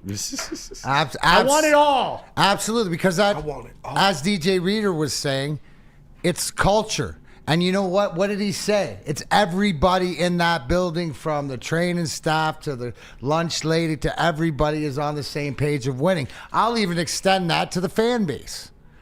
Right? Yeah, and 100%. And the more that it happens, and shout out to Jim Rome, where the clip was from, who's, by the way, I've never seen Jim Rome's hair so frizzy. Just for men. It's You're right. whatever works. But the fact is that and you're not only hearing it from us, but you're hearing it from guys, right? That this was a destination play. Do you remember DJ Reader? Oh yeah, that's the guy that Brad Holmes and Dan Campbell locked in Ford Field and said, "Hey, bro, you're not leaving until we get this done. So what are we gonna do?" Because they know what they need, like guys. You know, also too, Spenny, I wanted real quick to show that Alec Anzalone, because to see the scar, to play with what he did, and to play 64 to 65 stats would be that effective. And did you see the clip of him? Somebody invited him to the cookout. He was getting down during the break. Wipe me down. Happy to be back, bro. Like is that not the vibe? That video was the vibe of this team. But if anybody was wondering if playing with a newly broken arm hurts at all, how's that? Sore. It's like yesterday was bad. After the game, it was bad, but today's a little better. Yeah. Okay. What does it feel like? Cause like it's obviously it's broke, but what is the pack gonna do, bro? Let's be real. Like this shit is fucking cooked. It feels like, it just hurts. It's probably like sharp pain.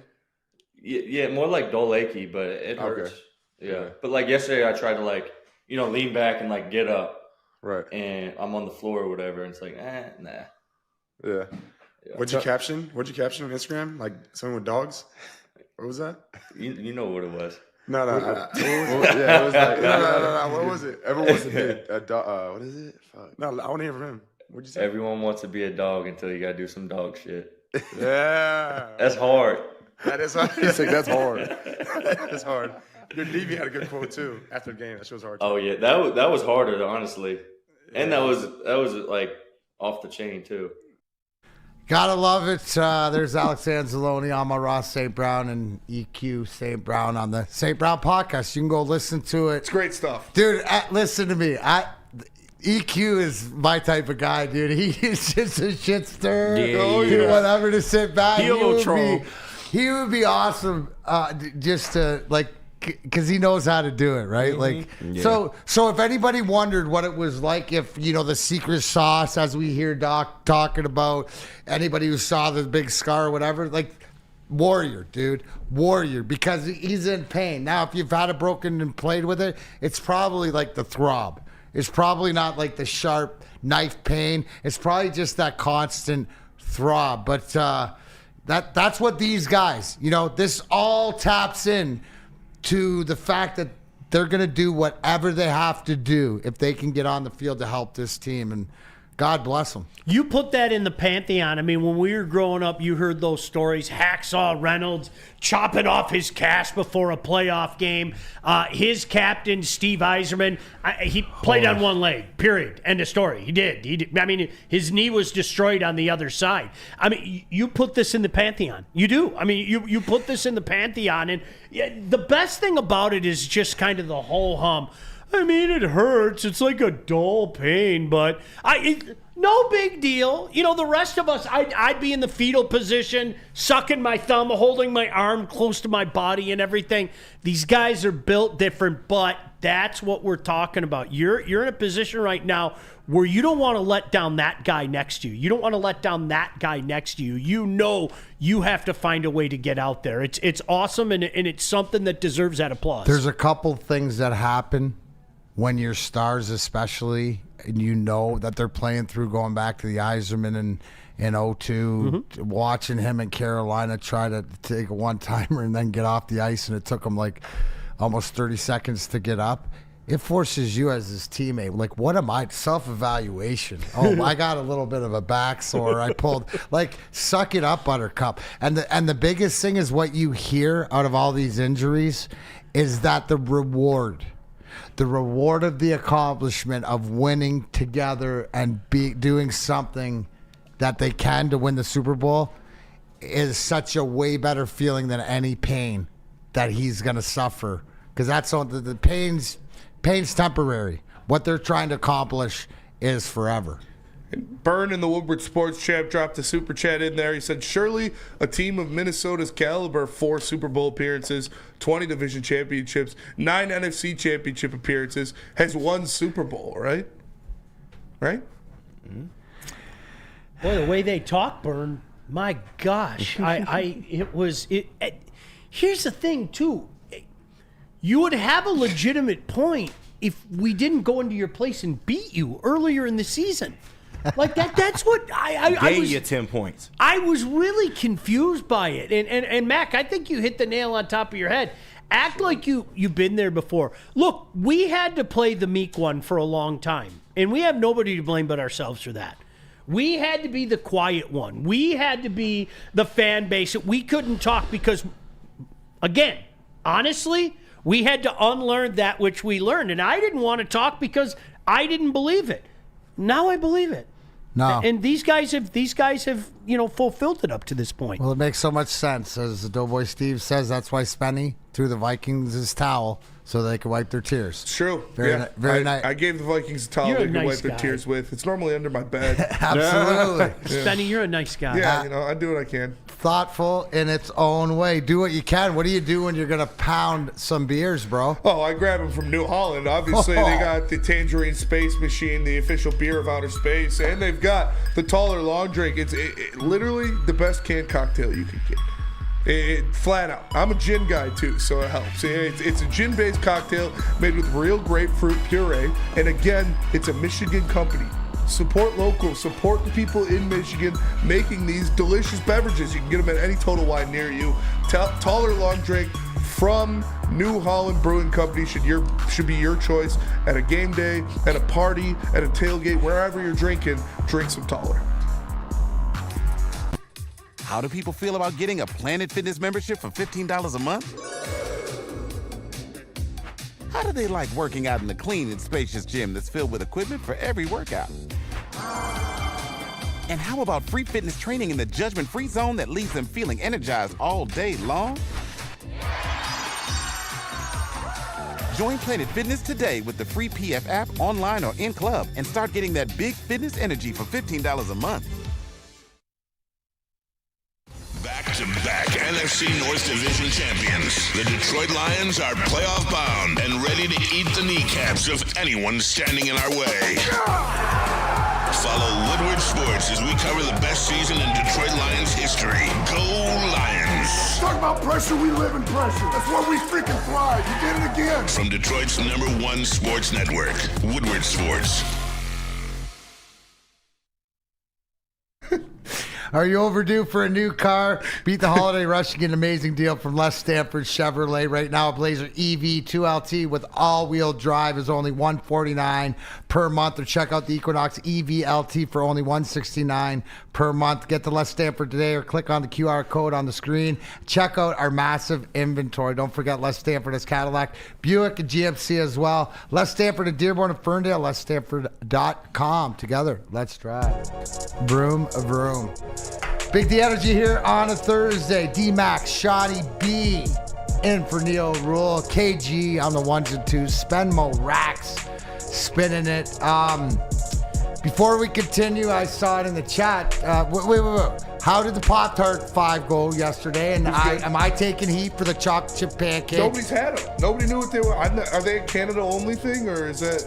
Really? Oh, you've never had them? I've never had them. I never had the chocolate chip. Dude, I've so had chocolate I got chip Pop-Tarts, but not the chocolate chip pancakes. I don't know if they're in stores, but because I'm a Pop-Tart, I got them delivered for somebody got me a bunch of different things. So I'd never tried them before. Yeah. Dude.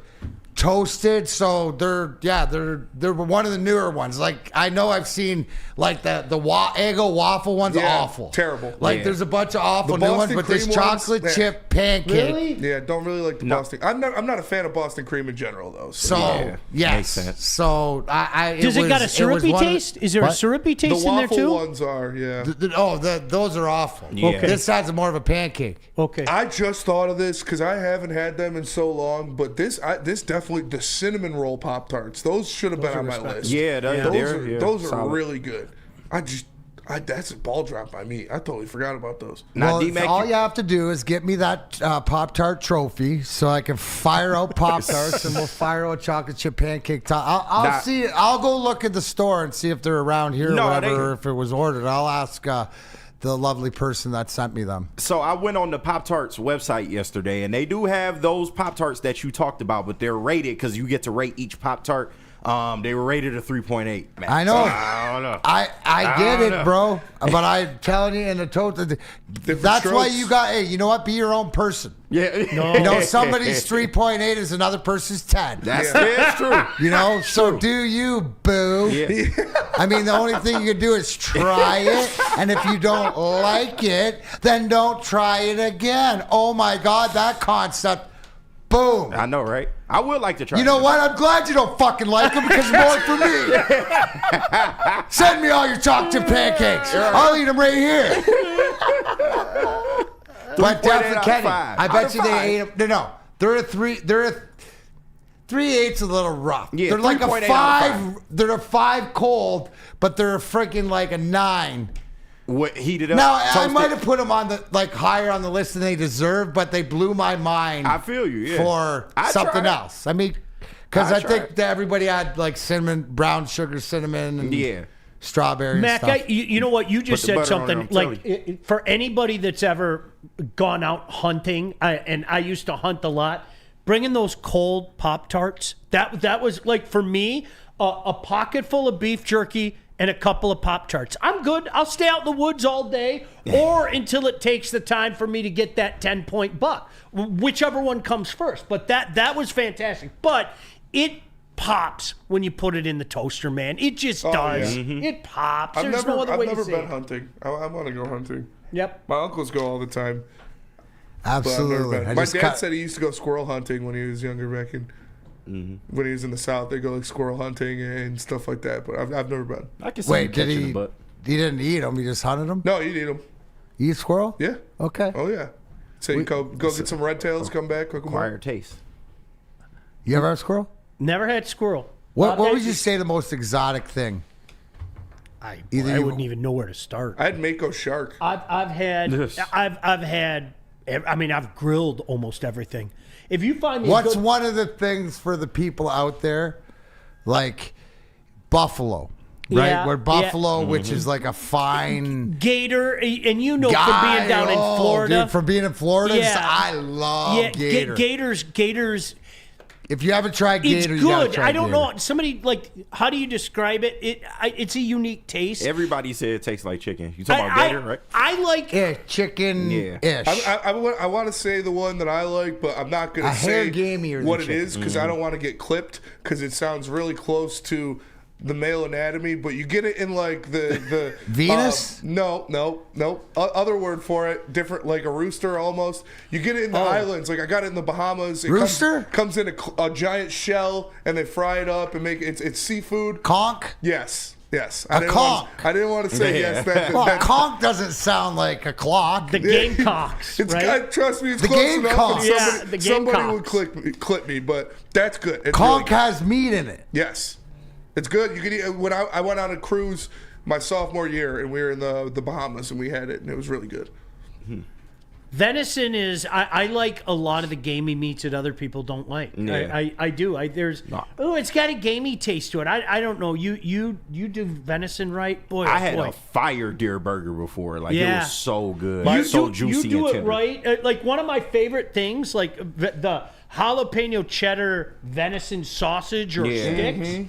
It just.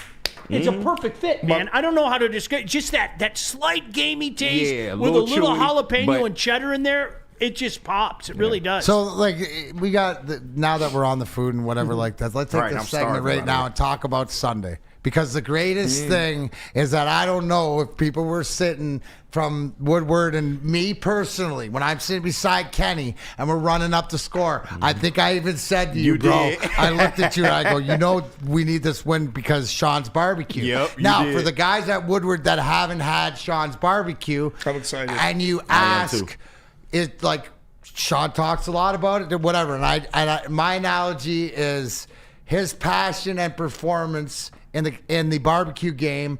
I would equate to my passion and performance in the cannabis game, which means it's top notch. But Sean, can you give me? I want to know what will be on the menu, or what are we going to let the people know? Let the people know what we're going to be. I'm working really hard to get a few racks of Duroc ribs. They're tough to get this time of year because I've been telling KG about Duroc ribs for a while. Ribs are great. Duroc ribs are next level. Anybody who's ever done them, Kenny, don't expect the ribs. If you get the ribs, it's a bonus plan. Yeah, if you get the ribs, Black Santa showed up early. Right. Okay, I mean, like I'm sure it happens once or twice. So all jokes aside, so it'll start about 1:00 in the morning, late Saturday night, so early Sunday morning. I'm going to put a couple of butts on there, insert your joke. I'm going to inject them, insert another joke with some Cajun butter, and I'm going to let them. I'm going to let them sit. I know, right? I'm going to let them sit on there. So then, what happens? I'm going to do a couple different kinds of baby backs. My favorite rub is this Hungarian rub. I'm telling you, there's something about the Hungarian spices. If you haven't tried it yet, you're somebody that likes to do this. Any Hungarians in the chat? Yeah, you're a Hungarian. Victor Orban, if you're watching, you can. I'm so glad you got that. There's one person that got that. That makes me so happy. But all jokes aside, I'm going to do that. I'm going to do. I like a good Kansas City rub. Oh yeah. I think the Kansas City and Memphis are like kind of that's my flavor palette.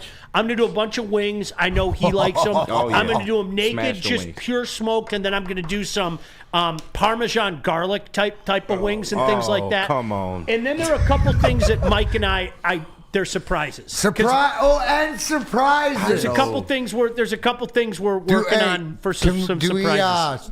Can I grab some sweets or something? Like, you want me to grab some? Yeah, I was gonna say, you want me to bring? Well, you know the rule at my house. Don't bring anything. We got you. I know. Honestly, that's kind of not even drinks. No. We're fine. This is like I like to do it. There's a reason he lives around the block from Total Wine. Right. Okay, I was gonna say I can stop and grab some Tallers. No, you know what? I really like. I would. Brady shows up. He better be bringing something. Matt, it's funny. We were talking about it, and you're right. You know what makes you and your brand successful is you took the time and you talked to people who know more than you, and you learned from them.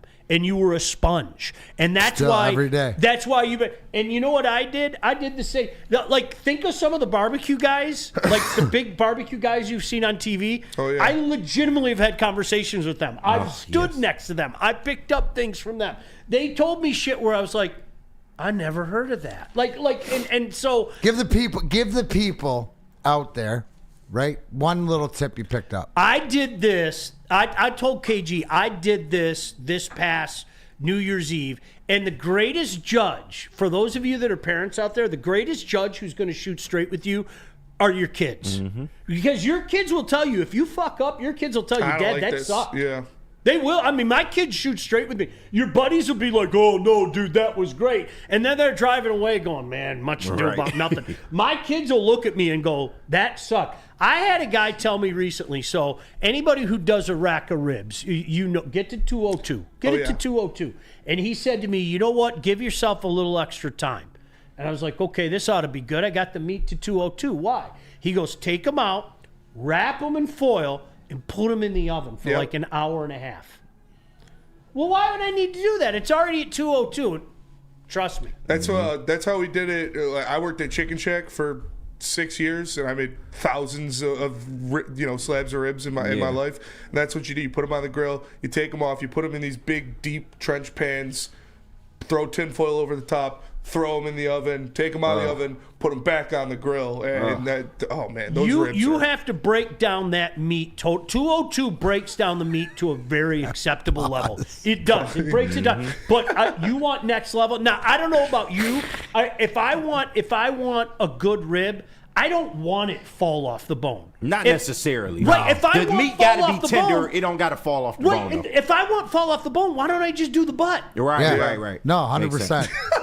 Pause. Real quick, before we go to break, Jason Kenyon in the Woodward Sports Chat with the Super Chat, he says, the 30-point buck, go get it, Spenny. I would love to go hunting. My boy Max, he lives up north now. He goes hunting a lot. He's gotten 2 pretty damn big bucks this year, and we were up north at one of my friend's cabins, and he brought this venison, and he made this like venison curry with these like jalapenos and stuff, and we put it over rice. And, man, solid. It was so good. Wow. Yeah. With the curry sauce? Wow. That's what I'm saying. The gamey taste in that curry? And the rice? It was so good. It was so good. There is nothing like, I'm serious. When I shot my deer, I can't explain it to you. I was a kid. I was 11, to be honest with you. But the first buck that I get, you can't describe that feeling. Mm-hmm. Yeah. And it was like everything got quiet. Like in that movie, like For the Love of the Game, where he goes clear the mechanism and Costner can't hear anything, right? Like everything got quiet, and then all of a sudden it sounded like my dad was like a million miles away. I hear my dad going, "You dropped him. Yeah. You dropped him." Because it wasn't real. Right, it was like, okay, he didn't even jump. I dropped him, and it was. It's awesome. It's there's a rush there, man. You can't put a price tag. Well, look on at like 40 some years later, it's still I mean, I right was in the like, front it of was your mind. it was really like, it was pretty cool, man. Waters, Michigan. I'll never forget it. Yeah. Never. I could probably walk you there right now. Go right back in that state forest up there and walk you to the exact spot that I hit it. Yeah, I would love to do that. I love all my uncles and my cousins. They all bow hunt now. Like they're fancy with it, but I would love to do it sometimes. But before we go to break, Burn in the Woodward Sports Chat says big meat energy on the Super Chat. So yeah, right. I'm so excited. I'm a meat guy. Pause. So I'm excited for Sean on Sunday. Get the meat sweats, watch some football. It's gonna be a good time. But first, we're going to talk about the Lions, and we're going to talk about the Red Wings coming up, because I think one of the biggest things that Tom McClellan has done in this turnaround, the stars are playing like stars, and we're seeing these guys go out there and show out. And I want to hear these guys. We got the 2 best hockey minds at the network here. I want to hear them talk about it.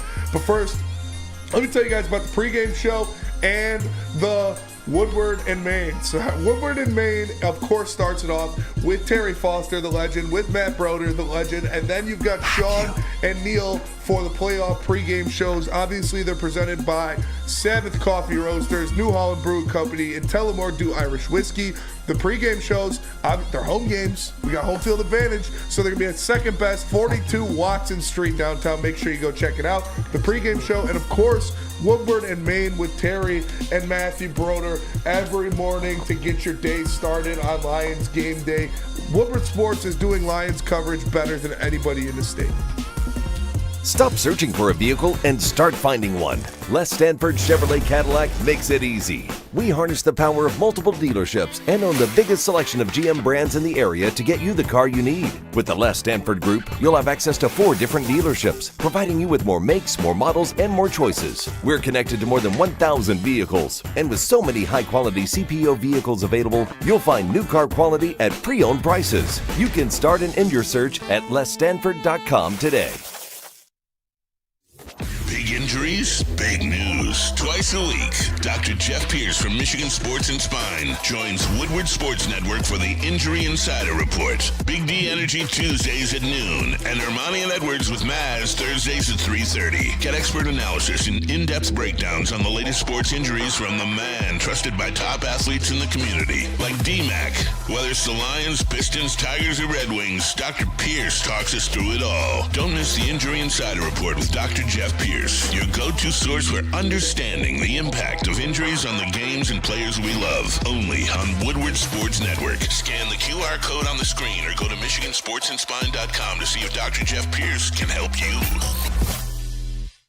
Speaking of meat, Soroki's crispy chicken and pizza, they got wings for you. They're delicious. They dropped off some buffalo and lemon pepper ones to the watch party last week, but my personal favorite is the spicy garlic. 7 different flavors to choose from. Try them all and choose your favorite for yourself. Soroki's crispy chicken and pizza. To find one near you, go to Sorokis.com. Big D Energy here on a Thursday. D-Mac, Shawnee B in for Neil, KG, and Spenmo Rax. We were just talking about the big family barbecue that Shawnee's going to throw down for bye week. That's what we're going to be doing for our bye week. What's everybody else going to be doing? They're going to be watching the games, obviously. Tonight, college football. Anybody who's interested in Notre Dame, Penn State, into the weekend, got all the games. There's football, still a plethora of it, even though our Lions aren't playing and stuff like that. So what a great weekend. Like, people didn't think of Mac. I'm glad that you brought that up. It's like a vacation weekend. Thursday night, Friday night, you got the 2 on Saturday, you got Sunday, and then you got a Monday night game. And you got Pistons tonight, you got Wings tomorrow night, you got sprinkling all your other teams and stuff like that. There's a lot of stuff to watch and a lot of compelling stuff to watch. Spenny, you brought up, though, because Sean and I are here, and I'll put us up against our hockey minds at this desk against anybody, is the fact of, what has been the big difference, right? We could say the Todd McClellan, new coach and everything. Back to his point, we see the meme all the time. Just fucking play hockey. That's all you've been doing since you were young. Aaron Ward, Stanley Cup champion used to play with. I used to tell him all the time, kid, this game is the same game you played since you were 5 years old. The guys are just bigger and faster. Go figure it out. And so you are getting that all through the lineup. Yes, he's made some changes. There are some integral things to this, right? One, the maturation of Simon Edvinsson to be able to split him up with Mo Sider. Now it looks like, Spenny, would you not say you got two bearable, legitimate, good pairings defense? Yeah. It's allowed Mo Sider to elevate his game, whether it's on the PP1 or whatever. They find a way to use him to his advantage. Plus, you see Albert Johansson get in there, guys like Gustafsson, who we've complained about. Everybody stepped their game up from the role players. But I want to talk about the stars, because you don't go anywhere in this league, and you definitely can't make the playoffs if your stars aren't performing. They proved that earlier in this season. Dylan Larkin, Lucas Raymond, Mo Sider, to Patrick Kane, DeBrincat, guys like this that are stepping up. Who to you has been the integral part to get it beyond it? I'm going to leave Dylan Larkin out because I think the consistency that he's shown all season, and also too, right, Lucas Raymond, those two guys up front have been carrying the load. So to me, without a doubt, it's Patrick Kane. No doubt about it. Without a doubt, it's Patrick Kane, and there's something that it seems he's been invigorated. He's been invigorated, and there's some sort of belief, but some sort of challenge from the top. So to me, it's Patrick Kane at his age and stuff like this. Do you think he can keep going? I do, because I think there's this confidence and the way that, where has he always been most effective? On that power play, off that wing, doing things like he did the other day off the draw. Right? To him, it's like confidence, and I think Todd McClellan has really reinvigorated Patrick Kane. I think the fact that you've seen him look like Patrick Kane again tells me everything I need to know. And what I mean about that is you had a lot of people wondering aloud, and we even talked about it on this network. Okay, you have to remember, this is a guy that came back from an injury that's known as a career ender. That's not something that's easy to do. And yeah, he looked the part for a while, but I bet you, if you ask Patrick Kane this, hey, Patrick, do you think you ran out of gas a little bit last year? I bet you he'd go like this. And I did. I felt he ran out of gas a little bit. He came out of the chute really strong and ran out of gas. So the question was, is that a byproduct of the injury, or was that a byproduct of there are two different kinds of shapes. There is in great shape, and then there is in game shape. And he was in great shape, but he was not in game shape. So, Mac, I think what's happened in the last couple of weeks is he answered the question. Was this injury related? Was this that incredible surgery that he had? Or is there something else going on there? And I think the answer is there was something else going on there, because you don't go back to that level that we're accustomed Patrick Kane to being. You don't go back to that level if there's some kind of lingering thing, right? It just doesn't work that way. If anything, you see it start to steadily go down. And again, this is the conversation, and I've had this conversation with our boy Flannel 1,000 times. If you're expecting Patrick Kane to be the Patrick Kane of old, it's not going to happen. He's not going to go put up 100 and some odd points or anything like that. But if you're expecting him to be a big part of what the Red Wings are doing, well, then he's answered the bell the last couple weeks, Mac. And a lot of times it doesn't have to manifest itself in those big gaudy numbers. No, and it hasn't. And it's balanced. And there's other changes in the lineup. You look at a guy like Joe Velena, where we've all said we needed more. Wow, he's given the opportunity of first-line minutes, and what's he doing? He's actually putting the puck in the net. And I wouldn't look at Veleno. I look at Veleno on that top line with Raymond and Larkin. He's been playing great. To grind it out. He's being rewarded for his hard work, and it's nice to see that he's got some finish. You look at your boy, Johnny Burgers. Yeah. Right? Johnny Burgers stepped up big goal the other day, but you're getting that through the lineup. If you get that production and those minutes, like you mentioned Tyler Mott, him being healthy adds something. And especially to me, watching that penalty kill and watching them get in front and block shots. There's also another thing that's been imperative that I think Todd McClellan came in and he said, boys, we need not just shots on net, we need to shoot the puck.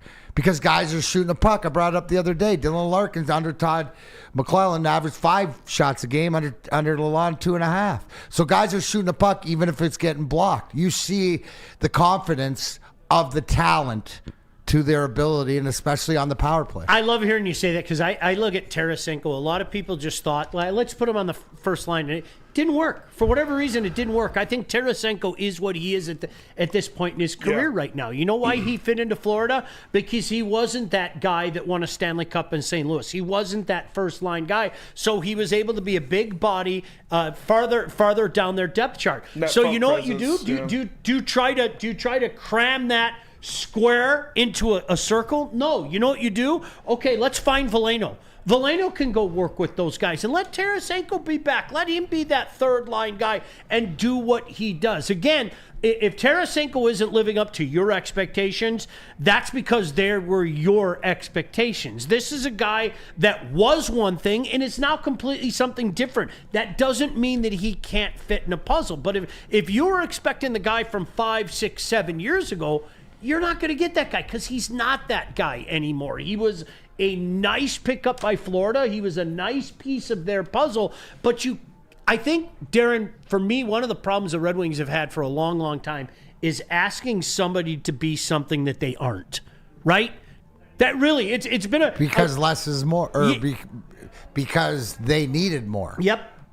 Because you don't have it. When the cupboard's bare, you're going to ask guys to do things that are outside of their comfort zone. Let's ask this 4 defenseman to be on the 1-2 pairing. Let's say, one better than what you are. Now you get to put those puzzle pieces in where I think they most correctly fit, and that's something that I can't stress again, Mac, and I know you brought it up. A lot of times guys need to be reminded that of which you said to Aaron Ward. Keep it simple, stupid.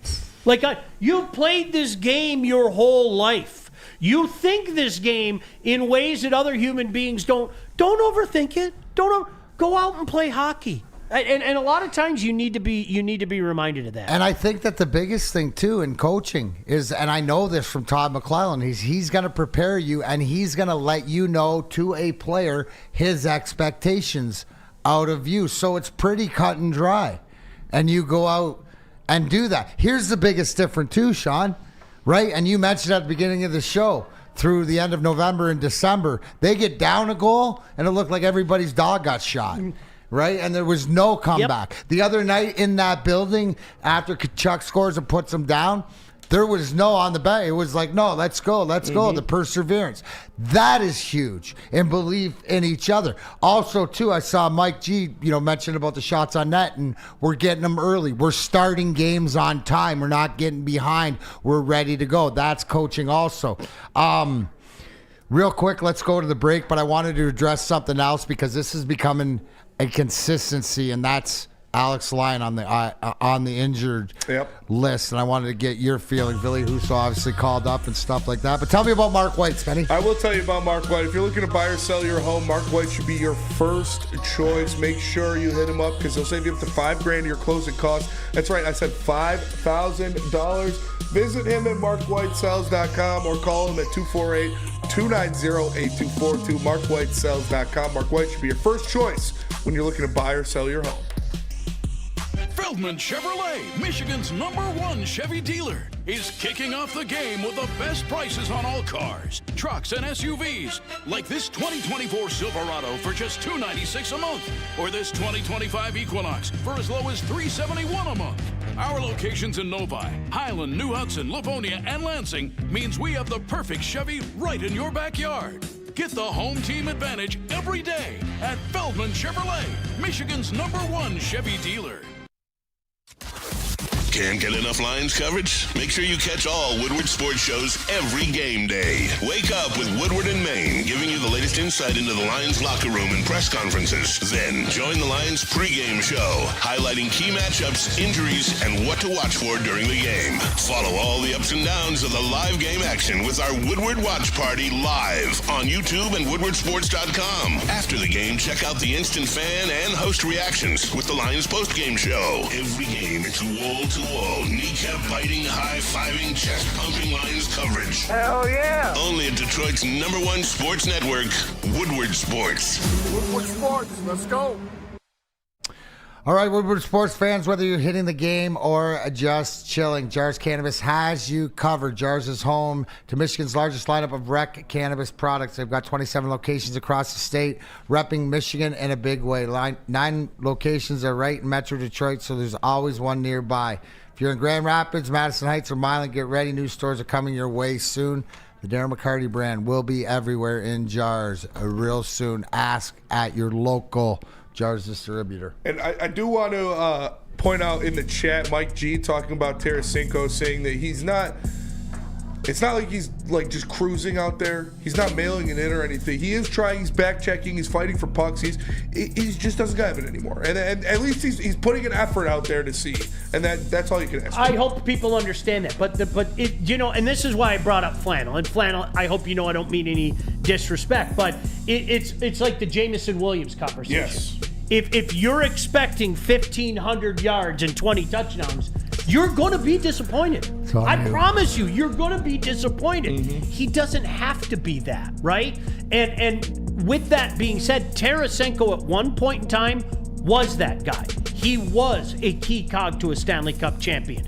He isn't anymore. He was a really nice piece to the Florida Panthers last year. I loved that signing. I really did. I was like, okay, this is a team that we already know their mettle, and now you're adding a big body. Because at the time, you know what you're thinking? You're thinking, how can we best beat the Charmony soft New York Rangers? And they are Charmony soft. They are, Minnesota Viking pinch a whittle cheek soft, okay? They really are. Who's softer? And the Rangers are softer than the Vikings. Oh yeah, I think the Rangers are. The Rangers are well, because you have the bread man waiting up near the red lines going, somebody give me the puck. I got to get my 105 points. Garbage. Go ahead and take that. I can't stand that stuff. But anyway, honestly, Mac, so he fit in nicely because you know what you said? Go do what you do at this point in your career. Be that big body. Do the little things. We understand you're not going to put up a shitload of points or anything, and that's why he fit. I think, one man's opinion, I think some people thought, and I base this on conversations that I had, you were getting 2019 Tarasenko to the 2024 Detroit Red Wings. He's gone. What he is now is a nice piece, a piece of the puzzle, but more of a depth piece. Forget his record, whatever like that. He's a third line guy right now. Yep. He's the third or fourth line guy. He's got to fit a role on this team to help this team win. Now, can he score goals? I still believe that he can, but it's a little bit harder and a little bit longer in the two, so it's a bonus. I'm more concerned. And I like with Johnny Burgers and stuff like this and development at the bottom half of the lineup because you need everybody to succeed. I mentioned before the break. Spenny, are you a little concerned now, like with Alex Lyon, like whatever injuries bothering him? He's been back and forth, and the injuries reserve obviously pulled the other day. I'm confident in Cam Talbot. Yeah, obviously has been, but he's got to weather the load now. Yeah, this is Cam Talbot's show. We're gonna go as he goes, but I'm confident in it. But it questions. I'm a little bit more worried that this because it keeps happening. It's like a lingering groin, hamstring, whatever. I don't know what the injury is, but it keeps getting pulled out of the game. And missing games. It is concerning because you wanted Lyon to even. Looking at next year to be that guy to help Kosa, because Kosa's going to be your guy next year, but you wanted Lyon because Ville Husso's gone, Talbot's going to be gone. You wanted Lyon to be that guy, but it's true he has been banged up, and it looks like it's kind of a thing that keeps happening. So hopefully he can get right. I'm not putting too much stock into Lyon for the rest of this year because. I mean, if we can get him for a 2-week stretch and then he goes down again, it's like okay, cool. But I'm not going to put my money on that. Ville Husso's going to have to step up when they call on him. He's played all right in Grand Rapids the past couple games. He did give up a 6th spot not too long ago, but he had a couple 30-save wins over the past couple games that he started. So he's going to need to be a guy when Talbot needs to get a rest. He's going to have to go out there and stand on his head. Well, you know what it is? At what point in time do we say this is what he is? Yeah. Honestly. And this is what Lyon is. And that's okay. Like, it's okay. You know, he did a really good job a few years back for Florida. He carried the load for a while when they really needed somebody to carry the load until he can't carry the load anymore or until he's dinged up or until, the workload gets too much. And I think we've seen that so far in his Red Wing season. I go back to a year ago at this time. I thought there was a good period of time, Mac, where Lyon was carrying this team. He really was. He was carrying this team. But then, the workload gets to be too much, whether it be injury, whether it be, he's not that guy. Not every guy's going to give you 60 games. Not every guy's going to give you 60 games. And that's why you want a capable backup or a capable support guy and everything. So this is kind of what he is, I think. Yeah, no, absolutely. And what your future is. You're just a little bit. I think that Detroit Dabber 313 says, I believe in Talbot. It's just I question his durability. You got it. Right, which is fair to say. Mike G brought up a great question, and I'll just go quick around the room, and it could be just yes or no. Does what the Wings have done and put themselves in, do you expect them to be more of a buyer at trade line than a seller? No. Yes. Spatty? No, I think they're going to sell. I expect. That's why I think Talbot will. I think Talbot will be moved at the deadline. I think maybe a guy like Sherratt or a Comfer. They've talked about with getting Cousins from Buffalo from Buffalo and being like a kind of a dump and chase kind of thing where you give them Comfer and someone else to get that pick back. I don't know what they're going to do. Can I do the flip side of that? Because I've heard a lot of people say that, okay? And every offer that I hear going back to Buffalo makes me go like this. Yeah, I've heard you that call too. me with some of those offers, you flip the script. Like what are some of those offers? I've heard Casper, Comfer, and a 1. Every less than offer you can think of. Like when you say Comfer, I'm interested. Or you say Cop, I'm in, like you have something and then you have to decide which.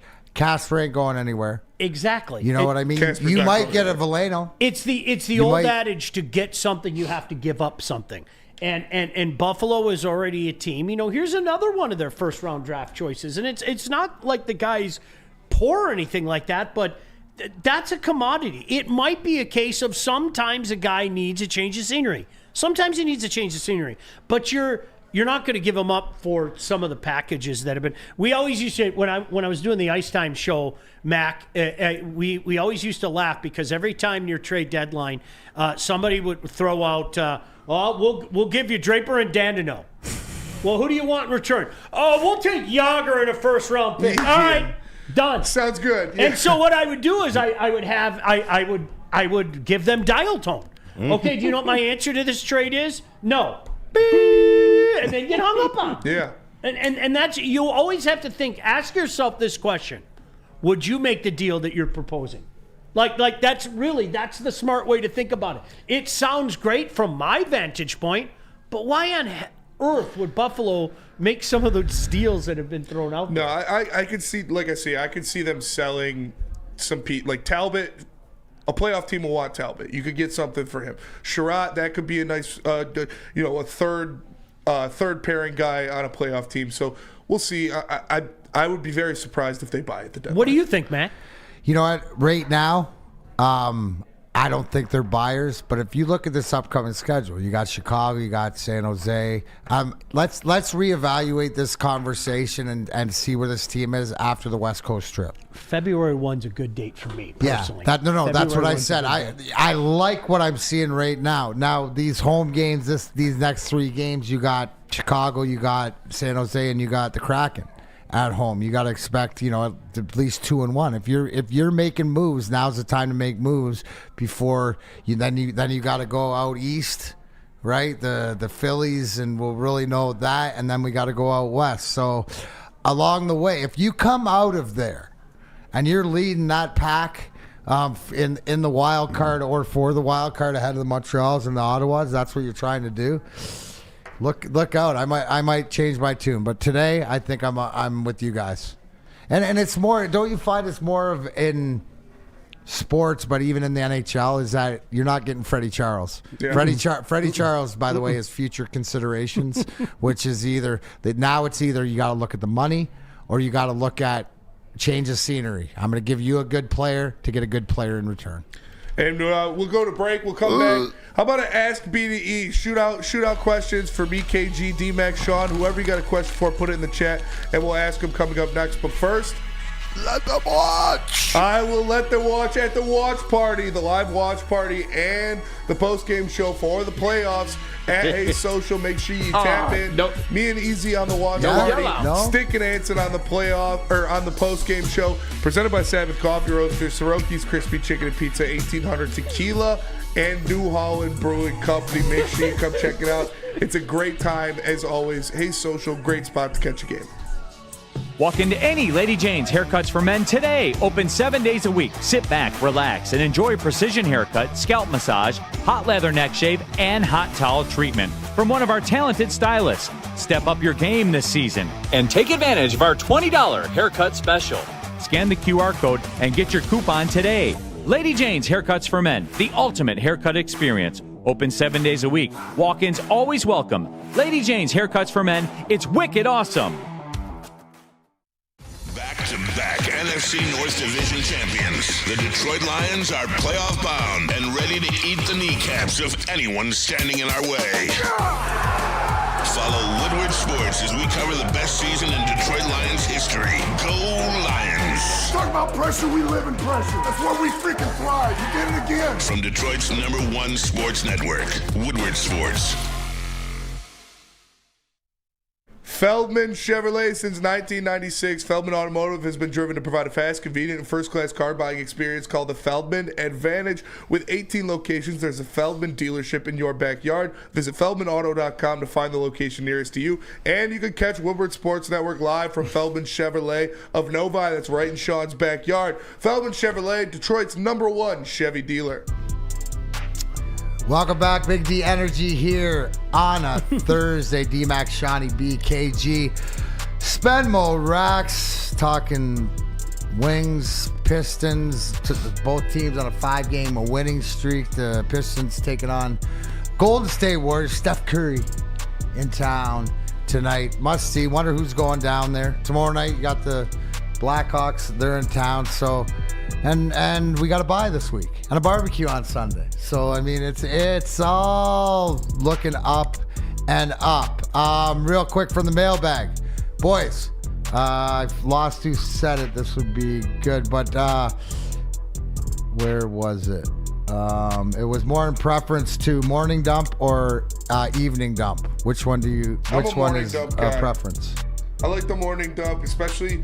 I hate the morning dump if it hits me after I get out of shower. That's the worst. Oh, that's the worst. But before the shower, nothing better. All right, so guys like Mac and I who do the wake and dip, let me get the dip in first. Yeah. And then after about 5 minutes, I'm like, yeah. There we go. Yep. It's like The percolating. morning dip with the coffee, percolate the system. And you know what? If it's not running as cool, you might hit the shaver before you hit the toilet, before you hit the shower. It's all a constant way. Kenny? Morning or evening? I like the morning dump better. The evening dump, my wife, she trying to get in the bathroom, it's just always a constant. I really get to collect my thoughts in the morning while I'm on the shitter. During those 2 months that Coney I was at was closed for COVID, and I was, making bank off unemployment sitting at home, I would start every day, a cup of coffee and a smoke on the front porch, and then just go in and just annihilation station. Yeah. Oh, yeah. Start your day off right. Make sure you're regular. Oh, yeah. Yeah. There's nothing like getting that big, giant, Phil Steele college football magazine. Yeah. And, it's August and it's 10,000 degrees. And, I keep my house, it's like the Arctic. Yeah. And I go sitting there with that magazine. I might be in there for an hour. No, I'm telling you. It's just got a dipping, got the magazine in my hand. leg falls. Did you My have a heart attack? Yes, I'm dead. Right. But I'm enjoying myself. Leg falls asleep. Yep. Right? Exactly. We can't. Always goes up. Yeah. Oh, I got a massage. You're right. Oh, crack knee hooked up. Things a lot of young kids don't have to worry about for a while. Anyways, a couple things this weekend. Friday, if you're in, Joey Kosher and I will be at the Walleye game tomorrow night. I mentioned that. Lincoln Park, Saturday night, big alumni game. 7 p.m., which is cool.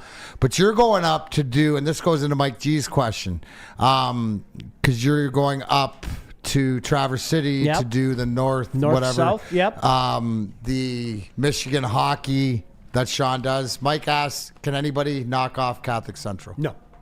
Are they this? Could give me a compare. Heartland is that close, but I just think if you are going to beat CC, it was going to happen earlier in the year because there were too many new faces and they started to find their stride now. I think Heartland is right there with them, but they have legitimately Mac. We grew up in a Culver Military Academy. Oh wow! Right? They've turned into that.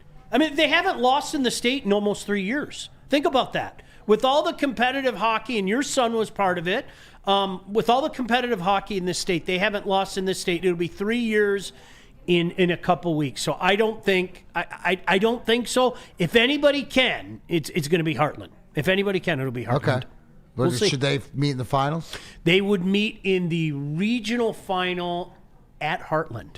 Really? Which makes it very intriguing. Yes. Oh, wow. Yeah. Keep me updated. I might have to make an appearance on that one. Spenny also in the super chat for the when Neil's out, put it right behind the top porn stars, top 5 bowel movements. Top 5 bowel movements. Yeah, put it behind. We could probably get away with that when Neil's not here. That's a good one. Number 1, while working. Getting paid to poop? Yeah. Oh, that's the best. Come on. Only when also, the toilet's clean. now that we're going, you're following the junior hockey right now? No, it's unbelievable. Who's best? Is there a best team or who London. are the London? London's a machine. Still? Yeah, Dale did it again. It's unbelievable. It's phenomenal. Yeah, well, you're talking about so the great segue from the Culver Military Academy or who's got the dynasty in the state of Michigan in high school hockey. It's Catholic Central. In the OHL, it's London. No, they're a machine, and the thing too, Mac. A lot of times, let's say KG, you're a star hockey player, and your whole life you dreamt of going to play for the University of Michigan. Yeah. Well, you get drafted before you go to Michigan. You know what a lot of teams are telling them? No, we don't want you to go to Michigan. Go play for Dale Hunter. Yeah. He'll develop you. You're going to play on a great team. You're going to have a chance to win a Memorial Cup and things like that. So, there's more and more, even with the opportunity to jump from a junior team back to university. Maybe the kids will get that chance, but There's a reason why guys, they want to send you there. They, remember, hey, Patrick Kane's a guy, for people that don't remember. Patrick Kane's a guy that was with the NTDP, and then all of a sudden, guess what? Hey, nope, we want you to go to London. We want you to play under Dale Hunter, and the proof's in the pudding. The guy gets a job done. Where are the games at up north? We're at what's the name of the Center arena? Ice? Where you guys play? Yeah, Center Ice. Yeah, with the where two Wings rinks practice. there. Yeah. It's so it's boy, I love it up there. It's beautiful. I get it. Everybody wants to go up there in the summertime. You guys always did it late summer, but even when you go up in the winter, it's just a special place. So yeah, leaving this afternoon, about a 3.5 hour drive. I love it. 5 broadcasts over the weekend, so it's pretty cool. Well, have fun. So Shawnee's going to be doing that. Go Pistons tonight. We'll be back. I'll be in tomorrow. Don't know who with. KG will be here. Spenny will be here. We will see you. For Sean Baligian, Spenmo Rax, KG, I'm D-Mac. Deuces. We out.